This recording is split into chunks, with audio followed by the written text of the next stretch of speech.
Hey guys, how are you all beautiful people? Hope all of you are doing fine. And yes, this is next part of Godlike Hokage in Naruto. The Gura Gura no Mi is known as the strongest fruit in the world of One Piece. In Naruto world, the blood limit would grant the strongest power for those ninjas. But what if the Gura Gura no Mi is found in the world of Naruto and after it is eaten it will be like a blood limit power? Well, the MC just took that fruit. This story begins before the Second Ninja War by 2 years. So let's start without any delay.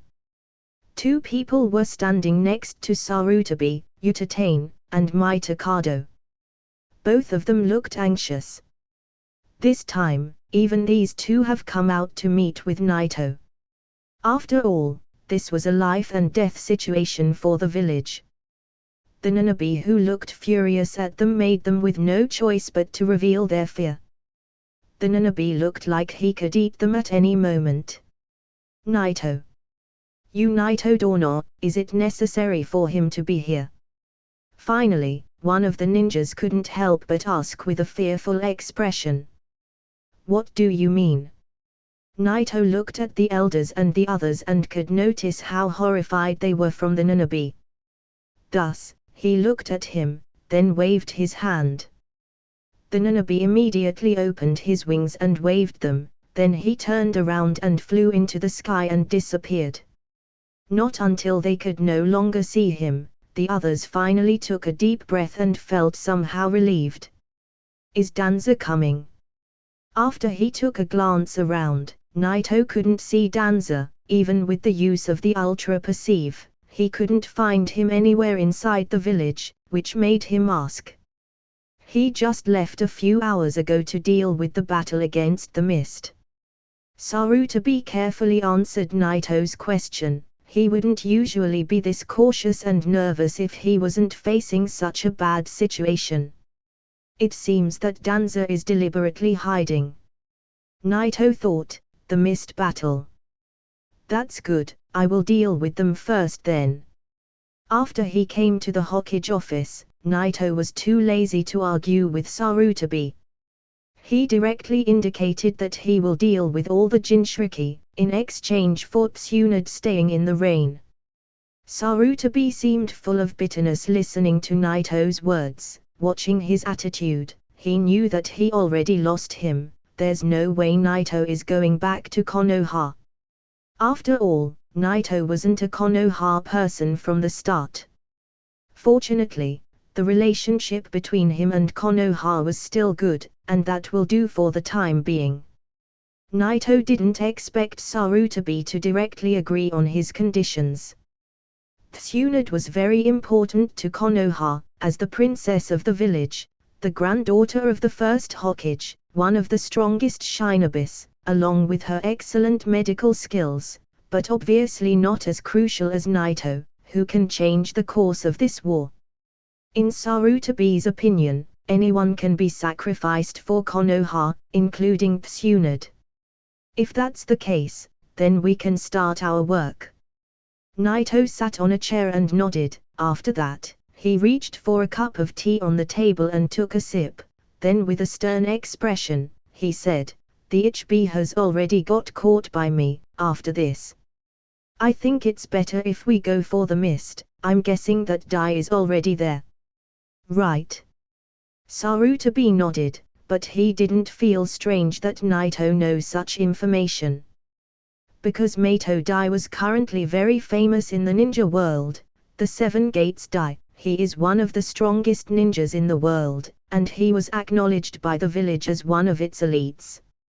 However, because he's only strong in Taijutsu, and didn't know much about commanding and gathering intel, Dai wasn't the commander of Konoha's army against the mist.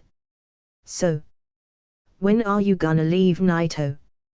We're gathering forces for you to lead so you can reinforce our army in the front line. Sarutobi, who was next to Naito, said with a calm tone. Reinforcements? There's no need for that. Naito shook his head, then stood up directly and said, I will be enough. Great. When he heard this word, Sarutobi looked relieved, the joy was evident even in his eyes. He immediately stood up and followed Naito to the door. Naito didn't pay attention to Sarutobi. After he walked out of the building, he bit his finger, then he pressed his hand gently on the ground. Ninja art, summoning jutsu. Whoosh! The white smoke emerged instantly, and the Nanabi suddenly appeared. His horrible momentum immediately took its presence in the place. This scene has even shocked Sarutobi. It turned out that Naito somehow managed to make a summoning contract with the Nanabi. Originally, he thought that Naito has brought up the Jinchuriki of the Nanabi with him, or maybe he temporarily managed to control the Nanabi, but he never expected that Nanabi has signed a summoning contract with Naito. The summoning contract is a permanent thing. For a person to force a Baijua to sign a summoning contract is just an incredible thing.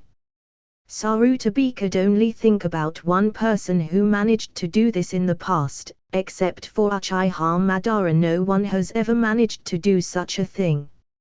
Step by step, Naito climbed the Nanabi's back.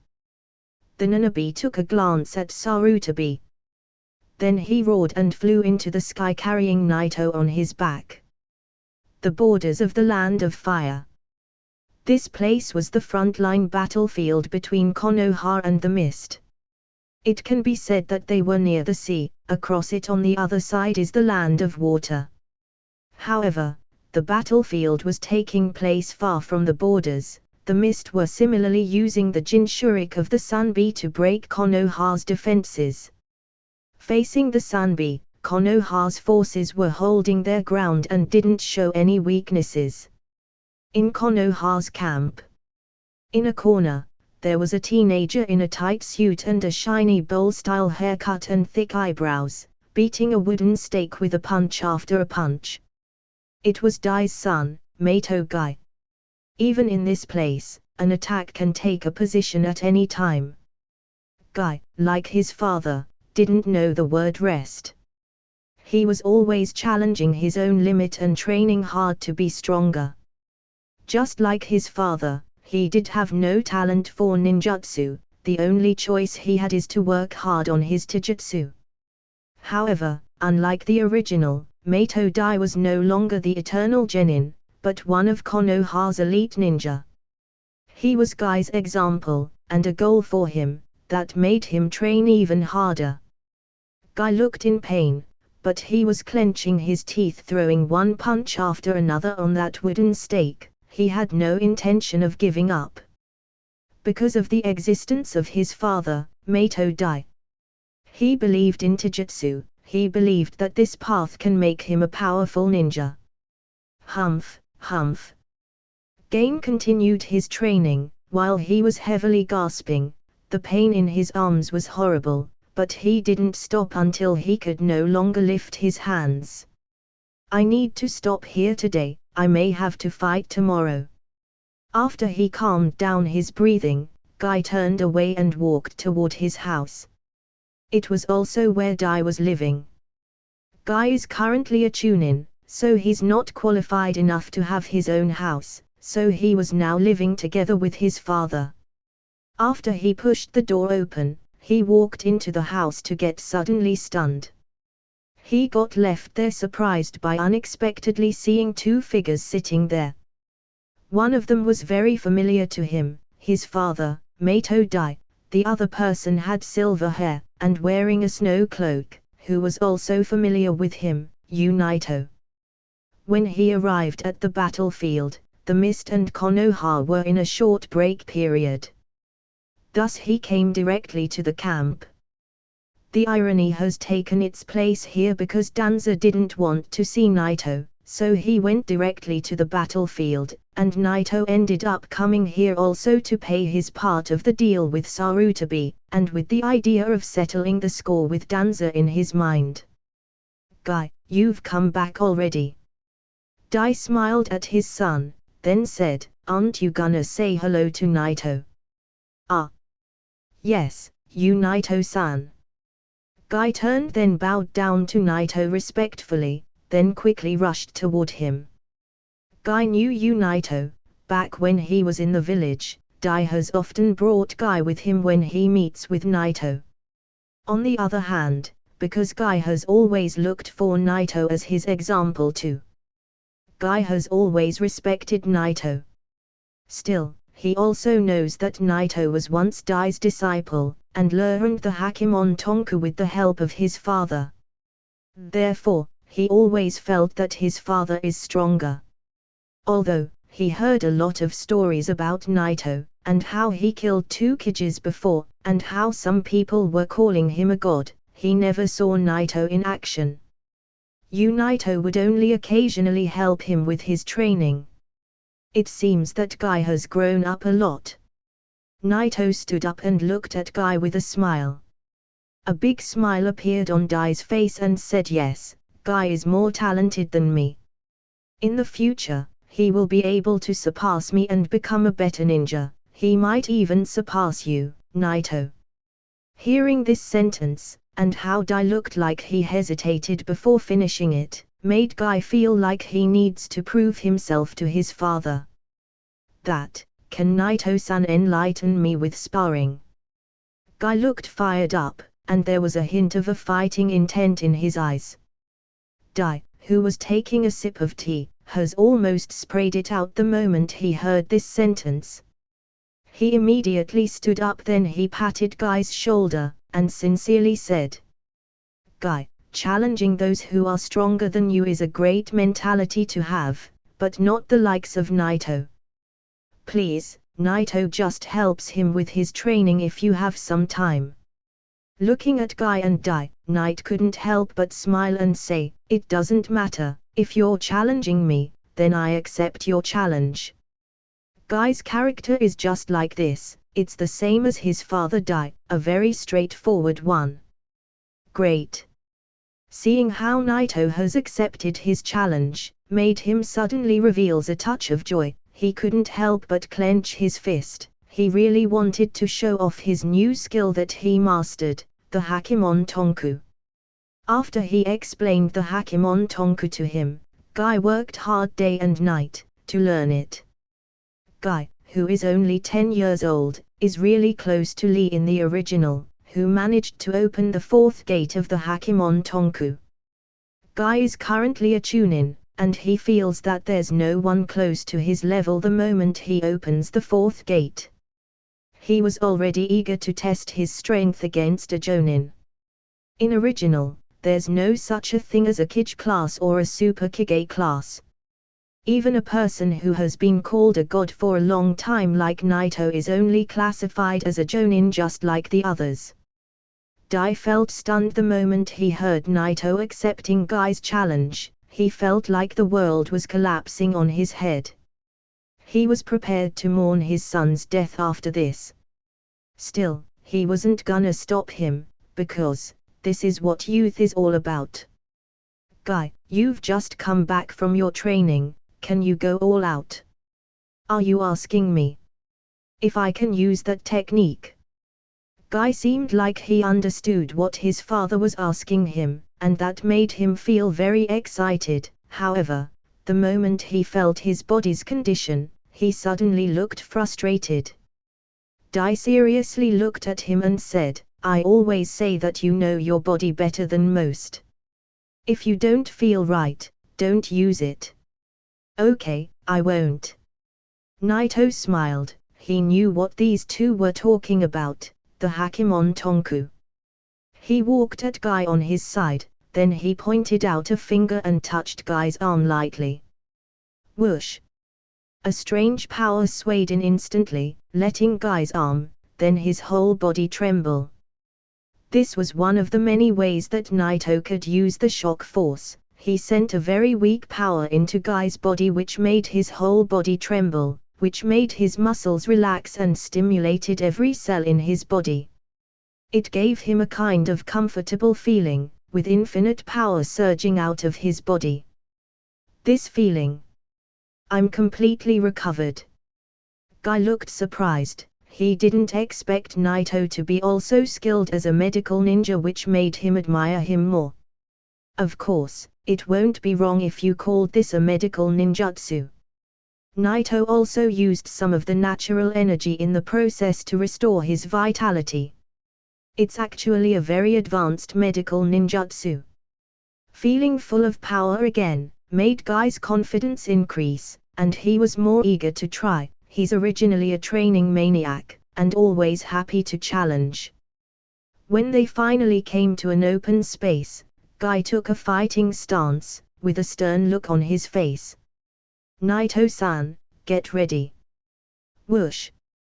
The next moment, Gain rushed straight toward Naito. His speed was actually beyond the Chunin level, even some of the Jonin won't be able to react. In the face of Guy's fast kick, Naito stood there without any intention of dodging. What?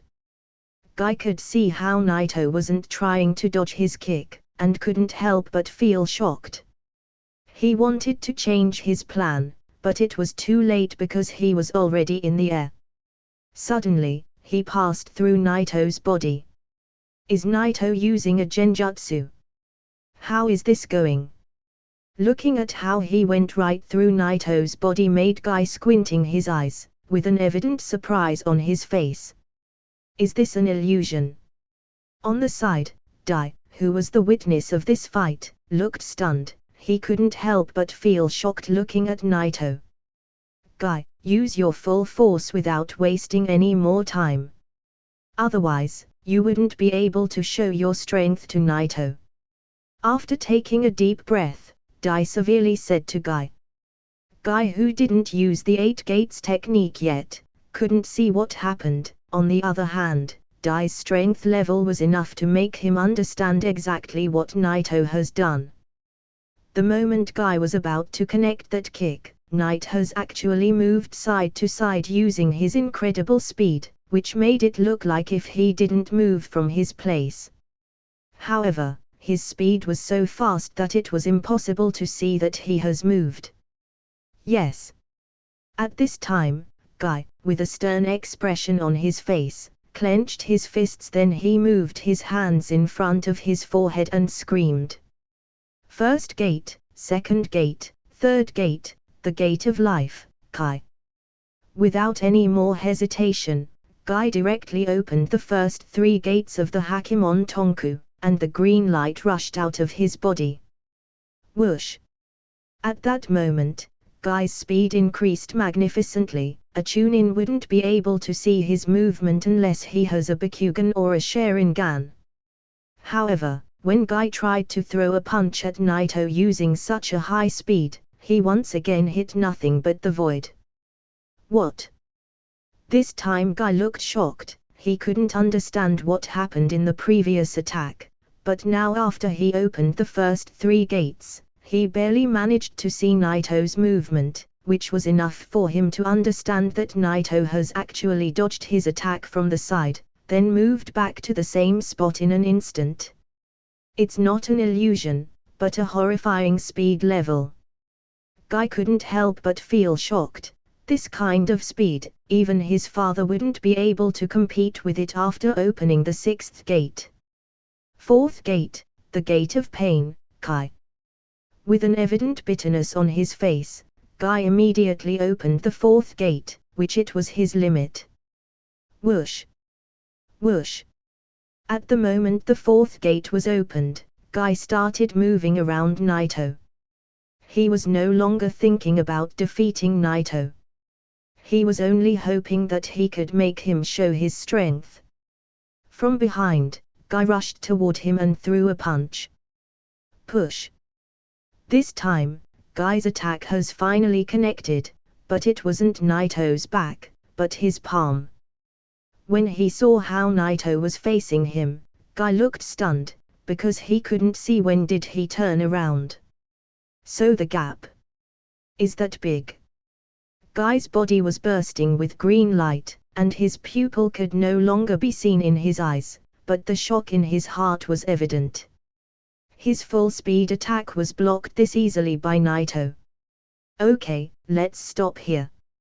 Naito said with a soft tone, then he pointed his finger on his forehead and quacked that chaotic chakra out of his body.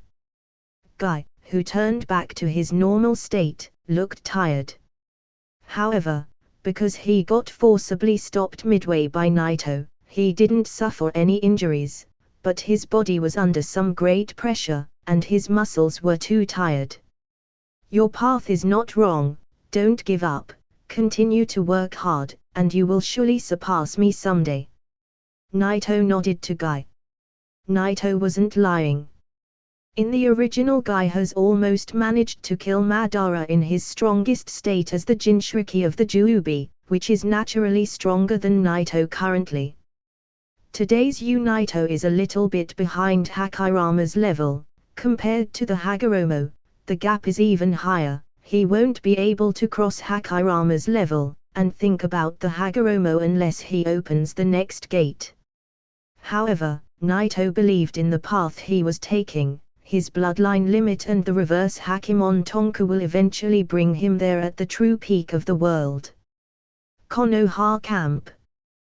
The momentum was at its highest point by Naito's arrival. Countless ninjas who fought against the Baijua and lost were happy by Naito being there among them in the frontal lines of the battlefield. However, some of the younger ninjas looked like they had doubts. Although they have heard the stories about Naito and the Hokages, they believe that these people were still humans, and they cannot be compared to these monsters. The three-tailed beast was almost invincible on the battlefield. In addition to this beast, the Mist has also dispatched the 7 ninja swordsmen into the battlefield. Each one of them individually is classified as Kwasakage or Elite Jonin. In the case of using one of the 7 legendary swords, every one of them is strong enough to be classified as Kwasakage. Without mentioning that one of them is strong enough to use all the 7 swords, Sujitsu Hozuki's older brother, the genius of the mist, second coming of the demon, Maingetsu Hozuki. Maingetsu Hozuki alone can be classified as a Kage class shinobi. Danza has led his roots and tried to make the 7 legendary swordsmen retreat. However, because he didn't personally participate in the frontal battle, the roots got defeated. Even after the arrival of Naito to the camp, Danza stayed hidden in the dark. Gathering all of these odds together leaves Konoha's side still at an absolute disadvantage to the Mist on the battlefield. Those who still have doubts couldn't help but clench their teeth and be prepared for the battle. They didn't have any choice, but to pray that Naito would be able to handle fighting against the three-tailed beast and the legendary 7 swordsmen. After all, he was their last hope to win this battle. Otherwise, it will be a complete defeat for Konoha. The sun raised, and the next day started. At the front line of the Mist Army, the legendary 7 swordsmen stood there indifferently. In the rear, the three-tailed Jinchuriki stood there surrounded by a team of shinobis. He was the same Jinchuriki that appeared in the original. The three-tailed beast wasn't strong. It can be said that he was the weakest among the Baijua. He got easily captured by the Akatsuki in the original. Because once he's out of the sea, he will become helpless. But perhaps because he's this weak, it's effortless to control him. As the 4th Mitsukage, this Jinchuriki can also control the Isabu. Even in the state of a complete body, he won't be entirely out of control. Because of this, the Isabu was forced by the Mist to cooperate in launching the attack. He cannot enter that state where he's violent. Therefore, the danger was reduced a lot, which allows the 7 legendary swordsmen to join forces with him in the attack. Among these swordsmen, there was the older generation of Hoshigeki Kaizame and Momo Kaizabusa, and Sujitsu Hozuki, Tsukazan Fuguki, Baiwajuzo, Hozuki Maingetsu, and the others. The scouts have sent a piece of information saying that Konoha's Ashura has joined the battlefield after he defeated the Ichibi and won the battle against the Sand. Juzo, who was carrying the Kubakiri Bocho, opened with a firm tone. Hozuki Maingetsu snored, saying, "He cannot continue to carry on that title without my acknowledge anymore after this day." Hozuki Maingetsu is a legendary shinobi from the mist, the man who has never been defeated, and the head of the 7 legendary swordmen. "What is this? Juzo, are you scared?" Tsukazan Fuguki, who was carrying the same harder on his back, said with a touch of mockery. Juzo looked at him and said, "I don't fear no one in this world. Moreover, there are 7 of us, even a god won't be able to stop us. Today is the end of Konoha." The 7 legendary swordsmen were taking the lead, while the eyes of the mist shinobis in the rear seemed full of killing intent. The mist village is different than the sand. The formers focus on raising the numbers of their ninjas, while the mist didn't have that same human resource, so they worked on the quality of their shinobis. These elite shinobi were all trained to be professional assassins, and they all have the same cruel character. They don't know the meaning of fear, and their quality is considered to be the best between the 4 major villages. The quality of Konoha shinobis is relatively high, however, facing such a strong side will only leave them with a lot of casualties. Such a fierce battle won't end until one of the 2 parties is completely crushed. The mist army on the battlefield was formed from a few hundred shinobis, but every single one of them was a high-ranked shinobi. Finally, the mist army began to advance. Soon, they could see Konoha's defenses forces, which were only formed from a small team. It seems that guy from Konoha is afraid to come out. One of them licked the blade of his sword and said, "Of course, someone who has been called a god, doesn't feel like he needs to play the game himself." In the rear, Naito was standing calmly on a high hill, crossed hands. This was actually an area of cliffs, and Konoha's army has used the advantage of this position to block the mist several times before. At Naito's side, Jiraiya seemed troubled looking at the 7 legendary swordsmen and the Sanbi. He knew that even if he used his Sage mode, he wouldn't be able to win against all of them combined. Konoha shinobis could feel the killing intent coming from the mist army. The previous fierce battles proved for them that the mist was the stronger side, which made the morale of Konoha's forces deep. If just they didn't have the Sanbi and the 7 legendary swordsmen among them, they could have easily defeated them. These people were raised to kill. They got no fear of death, especially the Hozuki Maingetsu. Whoosh! One of Konoha's shinobis looked at the mist army and couldn't help but swallow, with a hint of fear in his eyelids. The 7 legendary swordsmen are really there, and the Sanbi too. We're screwed. Guy could feel their killing intent reaching the sky, and couldn't help but look at Naito in the distance.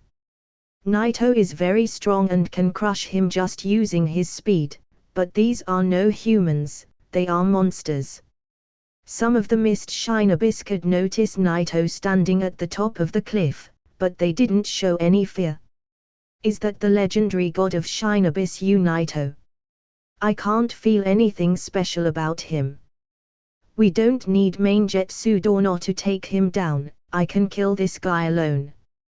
One of them couldn't help but get excited by the thought of killing Naito. Naito kept looking calmly at the mist shinobis below. Under his ultra perceive, everything was crystal clear in his mind, including every word the 7 legendary swordsmen has said. Naito didn't care about any of that. The most important thing is that the 7 legendary swordsmen of the mist and the Sanbi are on the battlefield. Under the watchful eyes of everyone in the field, Naito suddenly jumped into the sky and stepped directly into the air. Waves of ripples appeared under his foot as if he was stepping on the water. Suddenly Naito started walking in the air step by step. It seemed as if Naito was walking on an invisible surface in the air. Looking at this scene, all the ninjas felt stunned, not only the mist shinobis, even Konoha's looked shocked. This guy. Can fly. He's actually walking. What kind of ninjutsu is this? There was a lot of mumble on the mist side. Although they weren't afraid, they still couldn't help but feel surprised, because they have never heard of such a ninjutsu. Standing in the forefront of the 7 legendary swordsmen, Mainjutsu snorted, "Nice trick for a pretended god. Is this guy planning on walking the whole distance? Also, I hate the way he looks at us. I won't feel satisfied until I cut him into 2 halves." Looking at Naito in the air, Juzo took the Kubakiri Bocho and suddenly slammed it into the sky. Whoosh! The whistling sound of tearing the air came out as the Kubakiri Bocho was spinning toward Naito. If he doesn't dodge it anytime soon, Naito is really gonna get cut into 2 halves. Finally, Naito made the first move on this battlefield, but it was the most unexpected one. He didn't dodge it, he actually caught it with his bare hand. Naito didn't use any ninjutsu, he just caught the sword from the nearest semicircular to the handle. Is this one of the 7 legendary swords of the mist? It seems that there's nothing special about it. The quality itself is not that bad, but... Naito looked at the Kubakiri Bocho in his hand, then he pinched his finger in the middle. Crack! Creators though. Suddenly, a crack appeared on the sword where Naito has pinched with his fingers, then it spread on the whole blade. Crack! The sound of the crack struck the mist shine abyss as if it was bolting thunder. Compared to the Kusanagi sword, it's just an ordinary sword. Although he used his bare hand to crack the blade of the Kubakiri Bocho, not a single scratch was on his fingers, as if it was the hand of the god itself. The Kubakiri Bocho was destroyed before the battle has even started. Some of them couldn't even believe what they saw. What? Is this a joke? He crushed the Kubakiri Bocho with his bare hand. Even Juzo couldn't believe it. The fear was evident in his eyes, and he couldn't help but pick his broken sword from the ground. The Kubakiri Bocho cannot actually be destroyed. The sword has a unique ability to repair itself from the blood of the enemies. Thus even if it's broken, it can be fixed. But he has never seen anything like that. The blade is not this weak, it cannot be destroyed this easily. This is simply incredible. Did he use some kind of ninjutsu? This guy seems to have some skills, we need to get serious. Hozuki Mainjutsu with a stern look on his face took a deep breath, then he did a seal with both of his hands. As a member of the Hozuki clan, he mastered the water release to its extreme level. After all, his clan understanding for this release is superb. Water release, great waterfall technique. In an instant, Mainjutsu launched this high-class ninjutsu using just one hand sign. And the strength of this ninjutsu seemed to be higher than usual. With his high mastery of the water release, this technique is classified as an S-class ninjutsu. The water steam looked like it was gonna cover the entire battlefield. Whoosh! The horrible stream was strong enough to reach the sky, and the height of the wave has even surpassed the range of the cliff where Konoha's Shine Abyss were standing, which made them feel horrified. At that moment, the Jinchuriki of the Sunbi has also finished the hand seals of another water release ninjutsu, although his speed rate was a little bit slower than Mainjutsu. Water release, water dragon bullet technique. Just when Mainjutsu has displayed that terrifying water release, suddenly, the Sunbi's Jinchuriki has surged the beast chakra to shoot an astonishing water dragon bullet at Naito. Looking at this scene, Maid Jiraiya in the rear feels stunned. These levels of releases is beyond my strength even if I use my Sage mode.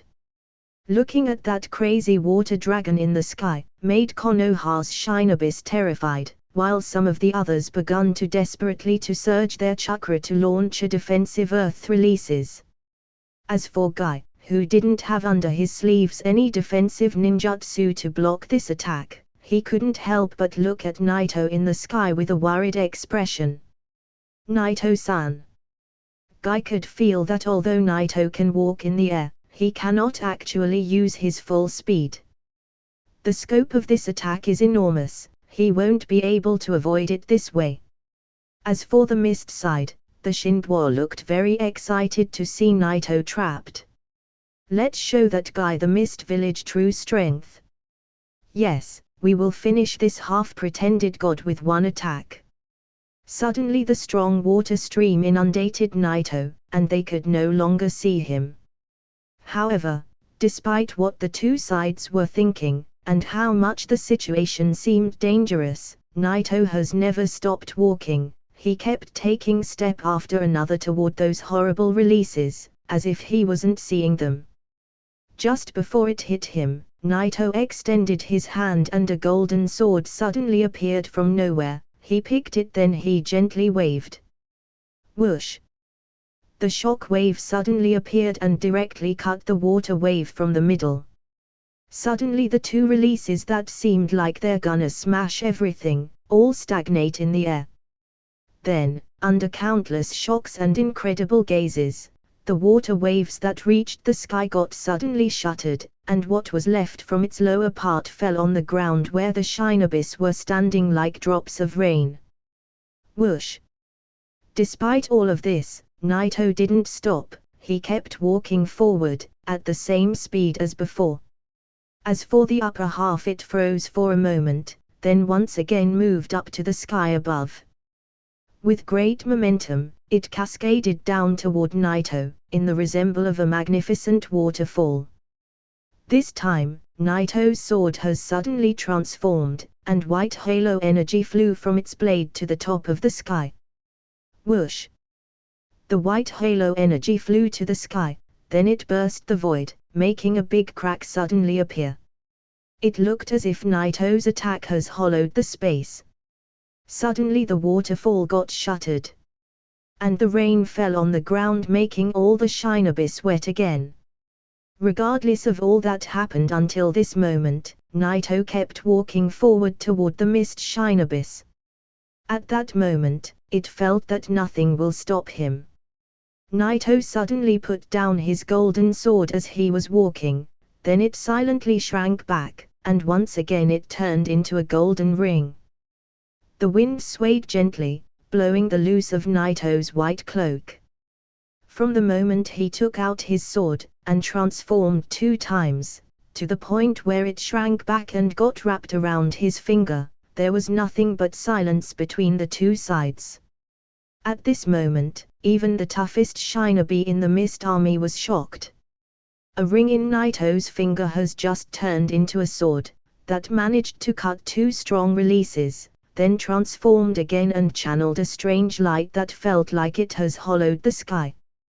This shocking power has surpassed the imagination of everyone on the battlefield. Even a tailed beast doesn't have such a force. But this shocking feeling didn't only control the Mist Shinobis, but even the hearts of Konoha ninjas. At this time, although they were his allies, they couldn't even feel excited or show their joy. They couldn't express any of these feelings because they were simply shocked enough to make their minds get blank.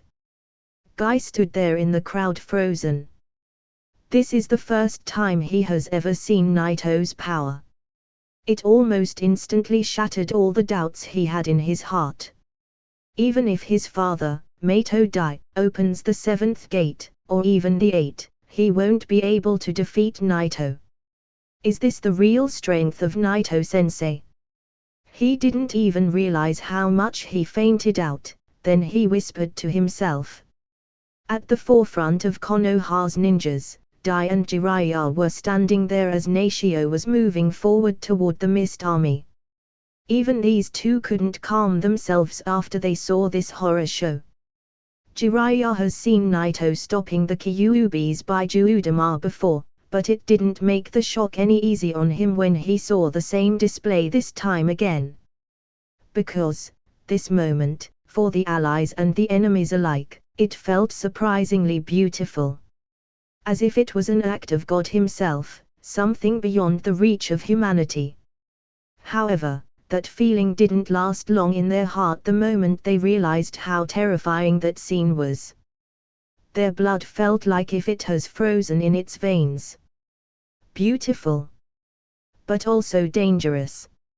A shinobi, a genius, Konoha's Ashura, these titles are indeed no longer suitable for him. Looking at Naito's back, Jiraiya took a deep breath, then he sighed and said, "Looking at him is like looking at the clouds in the sky that you will never reach. Watching him now walking in the sky makes me feel like if he's a divine creature overlooking the world." Despite all the differences between these two, Jiraiya couldn't help but admire what Naito has become, and the same thing for Dai, he couldn't help but feel inspired. "Yeah." Dai nodded. His eyes flashed, then said, "The god of shinobis. After the end of this war, no one will ever call him a half-god." The silence was still controlling the mist side. Naito stepped down from the sky slowly until he reached the front of Maingetsu and the others. Suddenly they woke up from their dreams with the same expression on all of their faces. Stunned. They may have woken up from their dreams, but the oppression they felt after watching that scene didn't disappear. It actually got even stronger. This horrible sense of oppression is not from watching Naito cutting two of their strongest releases by his sword, nor from watching his ring turn into two kinds of swords. They actually felt that the moment the wind blew the loose of his white robe gently. They felt like if they were in front of a divine creature that was above anything else. The momentum and the presence Naito have released at that moment made them feel inferior. That momentum made them feel like if Naito was an angel from heaven landing on earth with two wings on his back. They couldn't describe what they felt with words even if they wanted to. However, the look in their eyes has spoken of all of this. Naito looked at the mist shinobis in front of him, then he continued walking forward.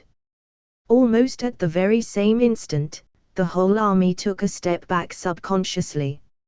Including Maingetsu, the 7 legendary swordsmen, and Sanbi's Jinchuriki. Even they felt shocked by Naito's momentum. His presence has surpassed even the Kige's level, it's strong enough to make them feel oppressed and inferior, strong enough to form drops of cold sweat on their forehead just by looking at Naito. "What happened to you? Just a moment ago, you people were talking about killing me." Naito stopped and looked at them with a touch of disappointment in his eyes as they were falling back step by step. Naito's words made the mist shinobis suddenly stop. Maingetsu and every single shinobi in the mist army knew at that moment that they were facing the most terrifying enemy they could ever encounter in this life. None of the 7 legendary shinobis dared to react. Although they had their swords in their hands, none of them has even moved it an inch. They feared that if they moved, it would be mistaken as declares of attack. The more they looked more afraid, the more pressure Naito gave them. Almost everyone at that moment knew that this is gonna end up with them defeated or worse, even so, they didn't dare to make a move. Roar! Suddenly a roar from the back broke the ice. The Sanbi suddenly got out. The weak state of the Jinchuriki's consciousness caused by Naito's momentum gave Sanbi the chance to get control of his mind and body, then get out of his cage. For the first time in a long time, the Sanbi is on a rampage. The Sanbi was violently surging his chakra, and finally, he regained his complete body and leached his strong momentum. The mist shinobis finally woke up at that moment, then they all retreated at once without hesitation. They knew Sanbi's current state, and once he's gone, the situation will be hazardous. his attacks will be completely indiscriminate. What a weird timing for his rampage, it seems I'm the one who caused that. Naito gazed at the 7 legendary swordsmen, then faintly at the huge sunbee behind them. The sunbee's strong momentum and Naito's suddenly clashed. However, even if it's a tailed beast, it's almost impossible to shake Naito's momentum. Roar! The sunbee instinct alerted him of how threatening Naito is. He felt the need to strike first against an opponent like this, so he rushed directly at Naito. As for the 7 legendary swordsmen around him, he directly ignored them, because the existence of Naito is on a completely different level compared to them. However, even if he ignored them, the scope of his attack was large enough to harm them along. Not good. The sunbee is out of control. No, this might work out. Let's fall back and let the sunbee deal with him. Maingetsu, Chuzo, and the others suddenly retreated. Facing an out-of-control Baijua wasn't something they could afford in such a situation. Yes, this is it. After a short conversation, they have come to new strategic decisions. However, they knew that the sunbee wouldn't be able to buy them a lot of time, and the battle might end really quickly. The sunbee was the weakest of all the Baijua, and he wasn't even close to the sea, so he wasn't in his full strength. He wasn't qualified to drag on Naito. Facing the sunbee who rushed directly at Naito, the former didn't feel like he needed to waste a lot of time on dodging, thus, he directly fired back. Whoosh! Space cracked open and burst the air. Dense white marks appeared in the sky. The sunbee who was rushing right toward Naito, suddenly froze in midair, then crushed on the ground. Roar! Although his body is constructed by chakra, and it can regenerate itself, the sunbee roared in pain. Obviously, the sunbee didn't expect to feel pain, because he's not supposed to. Naito didn't have the intention of letting the sunbee stay out for a while and do whatever he wants. He decided to crush him and make him seal himself back. Moreover, Naito wasn't interested in a tortoise. Naito started walking toward him, then he suddenly flashed and appeared on the sunbee's back. Except for the Kyuubi who is stronger than all of the other Baijua, and the Hakai who is second to him, all of the other tailed beasts are equal, they can be easily crushed. The sunbee was some kind of big turtle, and his shell was obviously hard. It's not clear if his defensive strength can be compared to the Ichibi, but sure, it was strong. The idea of the 7 legendary swordsmen was to let Naito have a hard time dealing with his hard shell and his undead body. Naito's strength is obviously overwhelming, but it won't be easy to break the sunbee's defense. Maingetsu and the others were prepared to get rid of Konoha's forces in the meanwhile. However, the fact that they thought that sunbee's defense will make Naito have a hard time dealing with him is a little bit foolish. Boom! One kick from Naito made the sunbee feel like if a meteor has hit him. He directly bombarded him to the ground, causing a terrifying earthquake. The whole field got crushed from the impact, and the cracks spread out in the distance. The cracks continued to spread around, then the ground itself collapsed, as if the entire surface got hard-boiled, while the sunbee was roaring with pain on the ground. His shell got directly crushed, and he could no longer resist any more attacks from Naito. The shock force trembled and shattered his entire body. Although it wasn't a severe injury to a Baijua, it caused the sunbee extreme distress. Almost at the same instant, the sunbee suddenly took back his chakra, then sealed himself again. The speed of the resealing made it look like if he has vanished in the air, leaving behind his Jinchuriki fainted out on the ground. The speed of transforming from a complete body to the Jinchuriki form should be taught to the other Baijua. It was perfect. It even made Naito feel surprised. he has never expected a turtle to run away this fast. This should be the shortest rampage a Baijiu has ever made. After he shook his head, Naito turned around and looked at the 7 legendary swordsmen. These 7 were almost at the same place because they have just finished planning and let the sun be go to buy them some time, but Naito has managed in no time to suppress him. He didn't even need to seal him back to his Jinchuriki, the sun bee did all the work for him. Just when I finally managed to take a taste of freedom, I got beaten down by this man. The sun bee was extremely depressed, thinking that he had no more love for this world. Next time, even if my seal gets broken, I will not come out. Well, time will heal the soul of the sun bee. Now, it's your turn. Naito looked severely at the 7 legendary swordsmen. He seemed like he's thinking about who is he gonna start with. They looked horrified, scared to even look at him in the eye. Although they didn't fear death, they still feared what Naito is gonna do with them. This time, there was no need to discuss a plan or to prepare new strategic decisions. They simply didn't feel like they have a chance to win. This man is out of their league. They didn't have any choice but to retreat. With surprised expressions, Konoha Shinobis kept looking at them. These are the same people who looked invincible in the previous battles. Now they don't even dare to face Naito. Creator's thoughts. The 7 legendary swordsmen suddenly ran away under the gazes of the Mist Army, which made them feel confused. Although they were fierce Shinobis who didn't fear death, they weren't this stupid.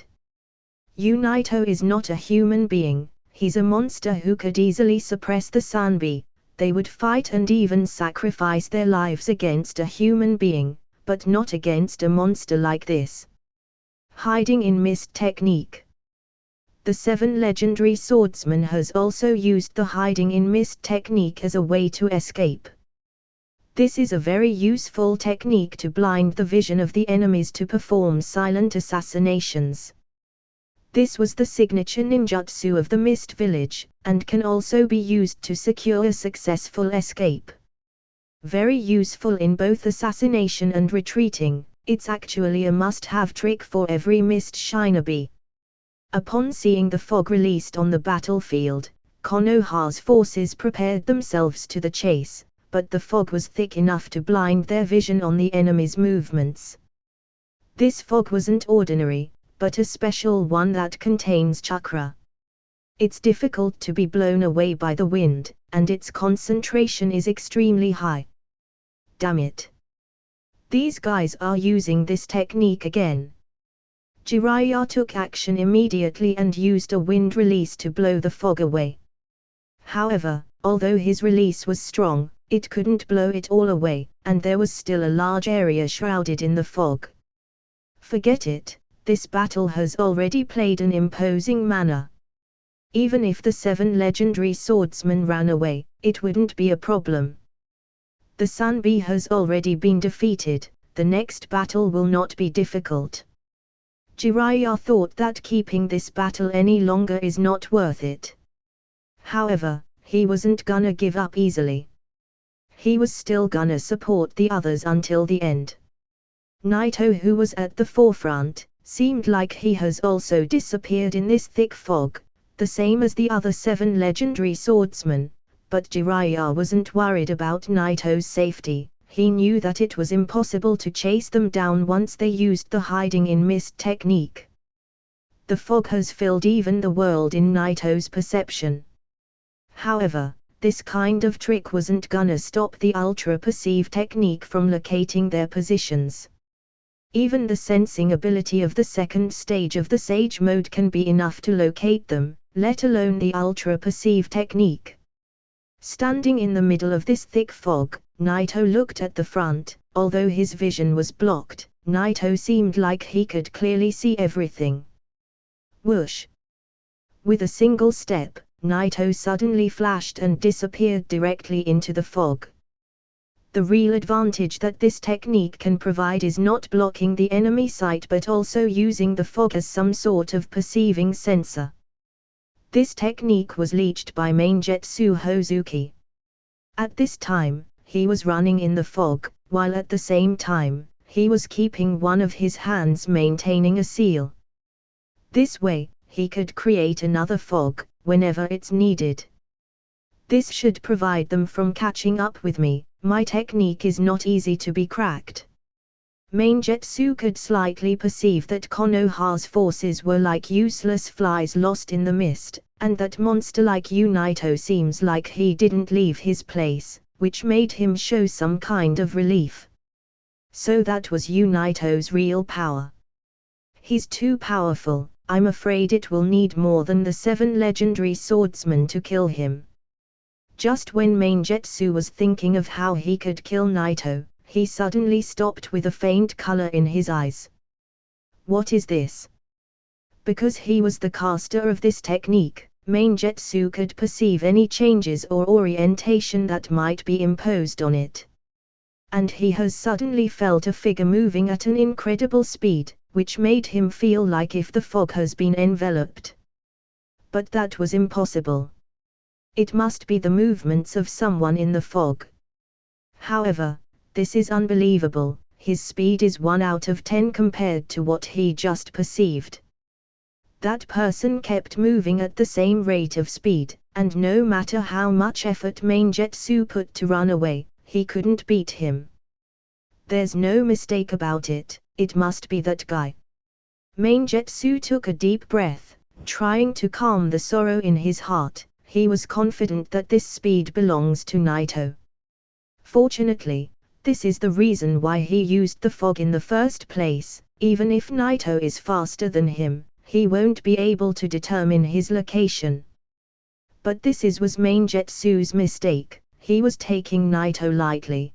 The former could not only determine his location but also the position of everyone in the fog, and he immediately caught up with the 7 legendary swordsmen.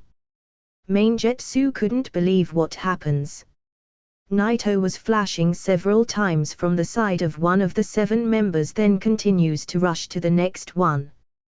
This is impossible. Following Naito's figure in the fog made Maingetsu stunned. Naito has managed to quake my technique. No, it can't be, but he seems like he's completely ignoring the fog. Maingetsu looked pale. Naito has already flashed towards several of the 7 legendary swordsman locations. The moment he comes near one of them, they stop moving, as if they got frozen in their places. The hiding in the mist technique can only perceive the position. He couldn't tell what happened, but he could guess that they got at least captured by the Naito. He clenched his teeth, then he turned away without any hesitation. He couldn't do anything even if he wanted. His only choice was to run in another direction and escape this place immediately. However, he suddenly stopped. Maingetsu suddenly sensed that figure flashing toward him just after it reached the 6th member of the 7 legendary swordsmen, and appeared in front of him. The whole process didn't take more than a few breathing moments from him.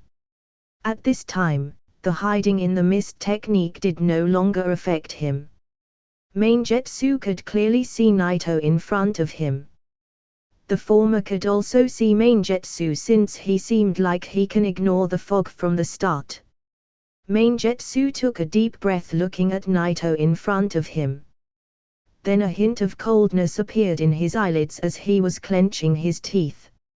You monster! You won't be able to kill me, don't underestimate the Hozuki clan. In the face of the man who is in his point of view the strongest in the ninja world, Naito, Maingetsu launched an attack.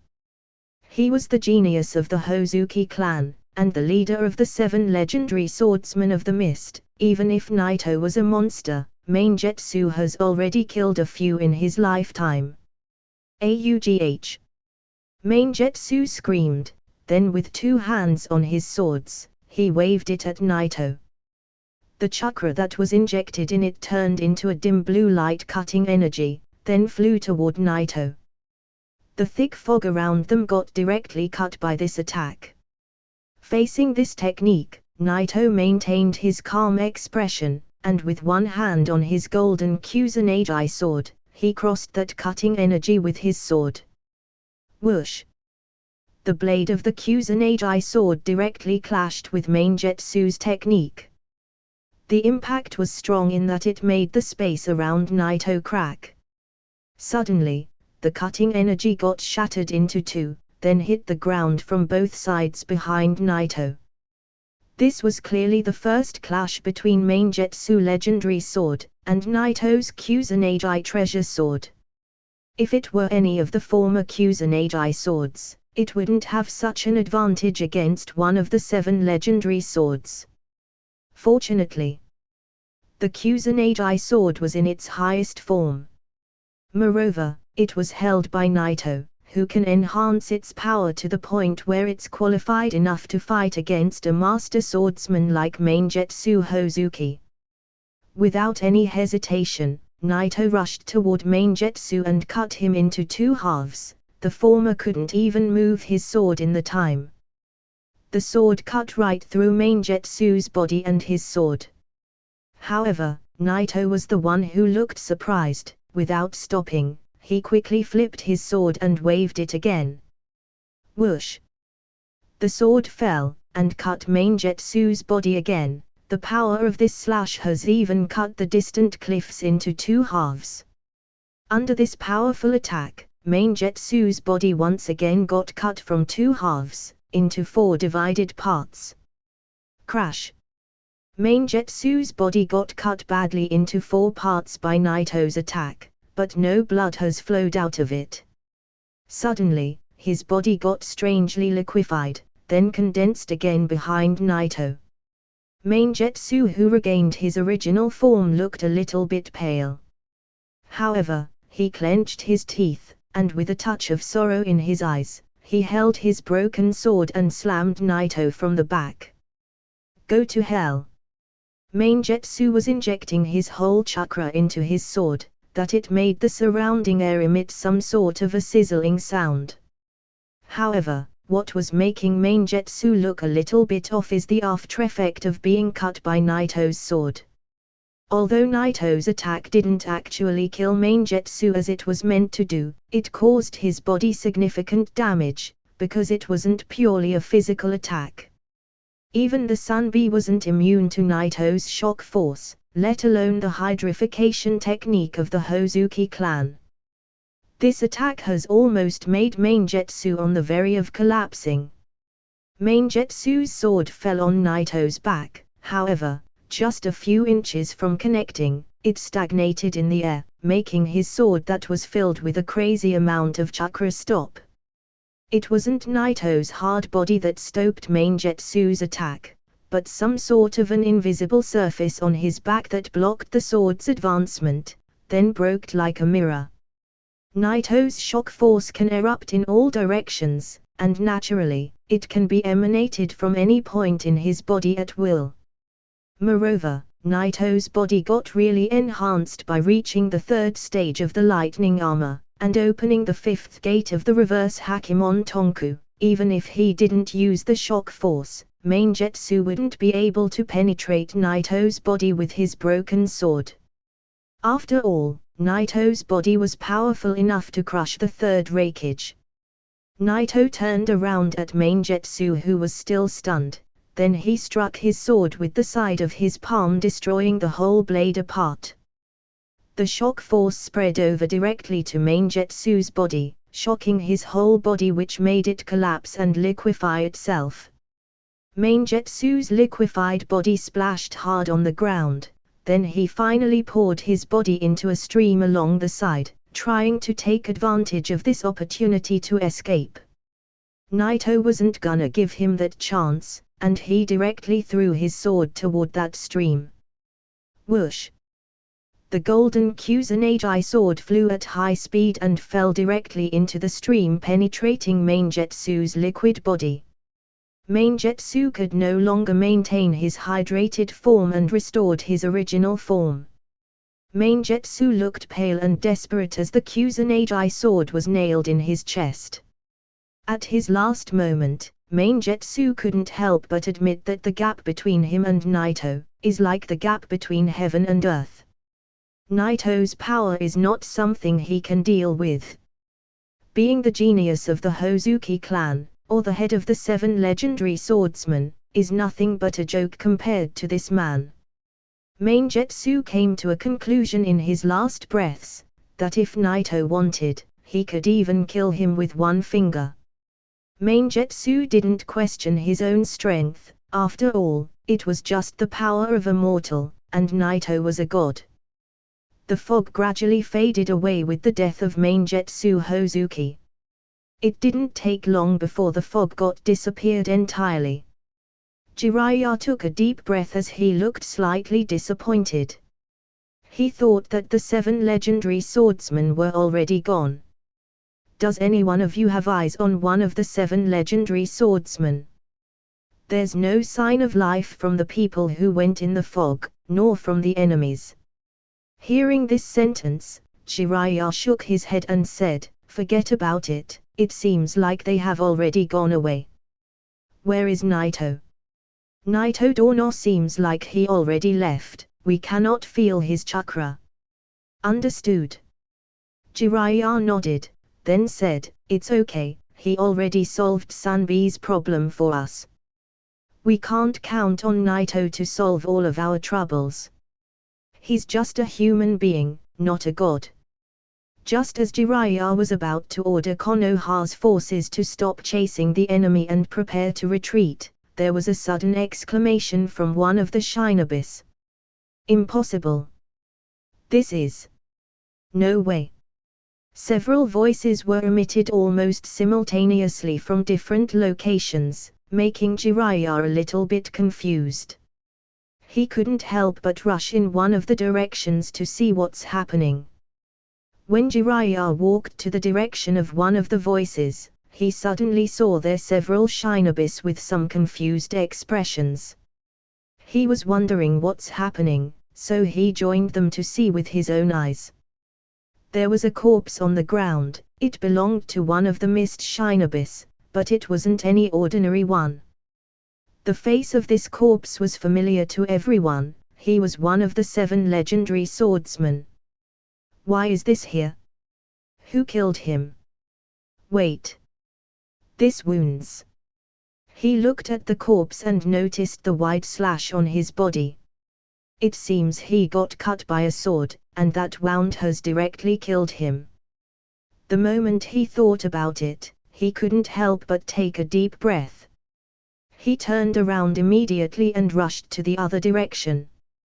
After he walked toward several directions, Jiraiya could no longer take his breaths. He looked nervous and unable to calm down for some time. Jiraiya looked around with a bitter smile on his face and said, "I was wrong. He's not a human being, after all. He killed all of the 7 legendary swordsmen, none of them could escape. He destroyed them in just a few moments. The power he has is enough to stop the war. This is the power of the god of Shinobi." The mist Shinobis were slower than the 7 legendary swordsmen. However, because they spread out while escaping, only a few were caught by Konoha's forces. At this time, the mist Shinobis has completely lost their will to fight. Almost none of them stayed and fought back. They all escaped, even under Konoha's attacks. The mist has wholly lost this battle. In the pursuit, Mato Dai couldn't help but express his admiration for Naito's strength. He did not only crush the mist forces, but he also destroyed their will. It's easy to defeat a person, but it's hard to beat his heart. The more they chased the mist Shinobi and saw how their spirits seemed broken, the bigger his admiration grew for Naito. Naito-sensei's strength. I'm afraid that even if you opened the 8th gate, Dad, you wouldn't be able to defeat him. Ha ha ha. That's totally true. However, this is only mean that we need to put Naito as our goal. Youth will never get defeated. After he killed the 7 legendary swordsmen, Naito didn't rush to support the other battlefields. The other 2 were Orochimaru and Minato. These 2 were leading Konoha's forces, and even if they face a Byakuya, they could deal with it efficiently. They were powerful, one seemed like he cannot be killed, and the other had high speed, flexibility, and has mastered the Flying Thunder God technique. Of course, that wasn't the main point. Naito felt in recent days that the second stage of the Sage Mode was nearly completed, and he needed to focus on it. Naito has temporarily left the battlefield. After all, the 7 legendary swordsmen were destroyed, and the Sunbi has been captured. There was nothing left for him to do. Although the Mist still had their Mitsukage, the odds were really against him, and Konoha should easily finish the job. While he didn't participate in the further battles, Naito focused during this time on the second stage and assisting Guy in his training. Guy was on his way to become a Jonin. As for Kakashi, just like the original, he became the disciple of Naruto's father, Minato Namikaze. Although, Naruto chose Jiraiya to become his master in the end. Ranks don't matter much in this world, power is everything. In a forest, one person was throwing a punch after another, struggling to connect any attack. Every fist had the power to shatter a tree.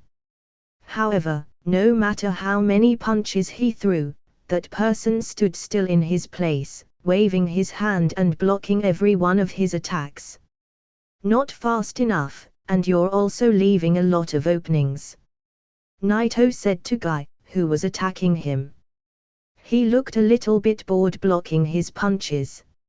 At the same time, he pointed out the flaws in Guy's attack. Although Guy's attack was almost like a storm, against Naito, this speed was very slow, the same as the speed of a climbing snail. Humph! Humph! Guy gasped fiercely, but he didn't look tired, he actually was extremely excited. Naito-sensei is really too strong, but youth won't be defeated. Naito looked at Guy with a dull expression. He always hoped that Guy will eventually stop saying this nonsense. It really makes him feel like he wants to vomit. Although he really respected both Dai and Guy for their hard work, he could never accept the amount of gibberish these two shared. Okay, let's stop here today. You need to work on the few points I told you about, and then master them all. Guy took a few steps back and bowed to Naito. The former nodded at him, then left. Guy looked at Naito's back with a stern look. He nodded firmly, then he roared and re-continued his training, regardless of the physical fatigue he was feeling. Step by step walking far from Guy, Naito could see clearly his movements with his ultra-perceive. Perhaps this what makes Dai and Guy very unique. Although I really can't hear any talking about youth from these two, it's the only word that can express their passion. They have the heart of a strong man, that keeps them going forward even in the hardest times, no matter how tired they are, or how hard the training is, they keep walking, step by step to reach the top of the world with their ordinary bodies. Naito slowly walked away while he whispered to himself, and couldn't help but think about the journey he had during his lifetime in this world. Perhaps, what he is right now was all because of Mato Dai's enlightenment. This is not something that can be taught in school, it's something that you have or don't. This is the only path to the top of the world. Even against a person like Madara, Guy didn't lose his heart and fought on until the very end. This is the true meaning of having a strong heart, not the one that despises everything, but the one that can transcend anything, and firmly believes that it can overcome everything.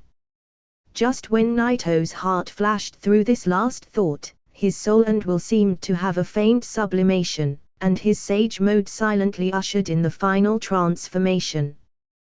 The natural energy between the earth and sky seemed to be boiling. It wasn't flowing directly into Naito's body, but rotates around him, connecting to his body, as if he was blending with nature itself.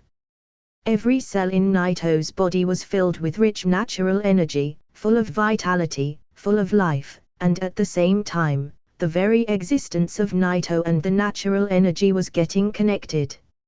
Every cell was sublimating and changing. This was due to Naito's effort, from the first stage of the sage mode to the second. Naito didn't meet Hashirama, didn't know a thing about the second stage, but it was very clear to him that his body has reached a level of near perfection. Every cell is full of vitality. Naito's body was out of impurities, it got pure to the extreme. As if he was a newborn baby, but at the same time with infinite power running inside him. At this level, whether it was the lightning armor or the added weight rock technique, Naito has lost the sense of all of their effects. The perfect sage mode can be said that it's the stage between being a mortal and a god. If he can surpass this stage, he will no longer be a mortal, but a god. The strength of the sixth paths is the power of the god, especially the sixth path mode, which is almost indestructible. Just like Otsutsuki Kaguya, who cannot be killed, and sealing her is the only way to stop her, and even after that, she will last forever. Whether it's a Jonin, an elite, a Hokage, or a super Hokage, these are all ranks meant for human-level force, but once it comes to the sixth paths, it is different. That's a level that humans can hardly touch. The Juubi, the Ashura, and Indra's blood, all these things are closely related. The only thing that can compete with these existences with a mortal body is Guy, who has opened the 8 gates in the original. However, at this moment, Naito became fearless of the sixth path's powers. It's not that Naito's strength can exceed it, but Naito also had a strong heart, and he believed that he could surpass everything. The previous Naito would have doubted and thought about how he can open the 6th gate and would what happen when he opens the 7th, what the 8th gate would be, and rarely have an answer. Today is different. Naito had no doubts, but a firm belief in himself, in his strength, in his fate to be on the top of the world. He doesn't fear anything, and he will transcend everything, whether it's Madara, Hagoromo, or even Kaguya. At that moment, his body wasn't the only thing that transformed, his will has also changed and sublimated his soul. His soul became twice as powerful as before, even when he used the intelligence and data that Orochimaru has collected about the soul. Naito could only strengthen its power by less than half. But what did happen just now is that his soul's power got doubled without training. No wonder, when people are on the edge of death, they will gain a mysterious powerful force. When their chakra is consumed, they manage somehow to continue to fight. It came out to be true that the person's will does lead to a spiritual sublimation. Mental strength is closely related to chakra. After taking a deep breath, Naito continued to move forward and came to a cliff. The second stage is completed, and his body was in a state of perfection. In addition to the transformation of the soul, everything in Naito was at its peak. Naito is not ready to waste any more time since it has already been completed. He was tempted to open the 6th gate of the reverse Hakemon Tonku. After he opens that gate, Naito will be invincible. Even if he faces the existence of the 6th path's powers, he won't be entirely helpless. Within Naito's body, the first 5 gates of the reverse Hakemon Tonku were boiling, and the blended power within it was continually surging. The connection between the 5 gates was like stars in the sky, forming a mysterious pattern. The 8 gates are the secret for the human body to have a powerful force. Open it, and you can get the power to fight toe-to-toe with gods. However, Naito was taking the reverse path from the ordinary technique. The sixth was in the chest, slightly between the shoulders. The sixth is the last gate in the body. The seventh and the eighth are located in the brain, and their effect should be completely different than the first 6 gates. On the other hand, the first 2 gates in the ordinary 8-gate technique are meant to lift the brain's restrictions and limitations, so the body can use 100% of its power. Ordinary people cannot use all of their physical strength, but first gate helps the body extract all of its hidden powers. The second gate increases the user's physical strength. This has the added effect of re-energizing the body, enabling it to rapidly recover from exhaustion. These 2 gates are influencing the power of the mind on controlling the body, not directly enhancing the body's strength. Only when the third gate is opened, the body will surge that green energy, and the chakra will run in the body, and the speed and strength will significantly improve. That's why these 2 gates are different from the latter 6. Naito's reverse Hakemon Tonku is different. He now has a full understanding of the first 6, but the last 2 are entirely mysterious for him. He doesn't know what he will gain when he opens these last 2. Of course, these thoughts were just flashing in his mind. Naito was working on opening the 6th gate as he was thinking about this.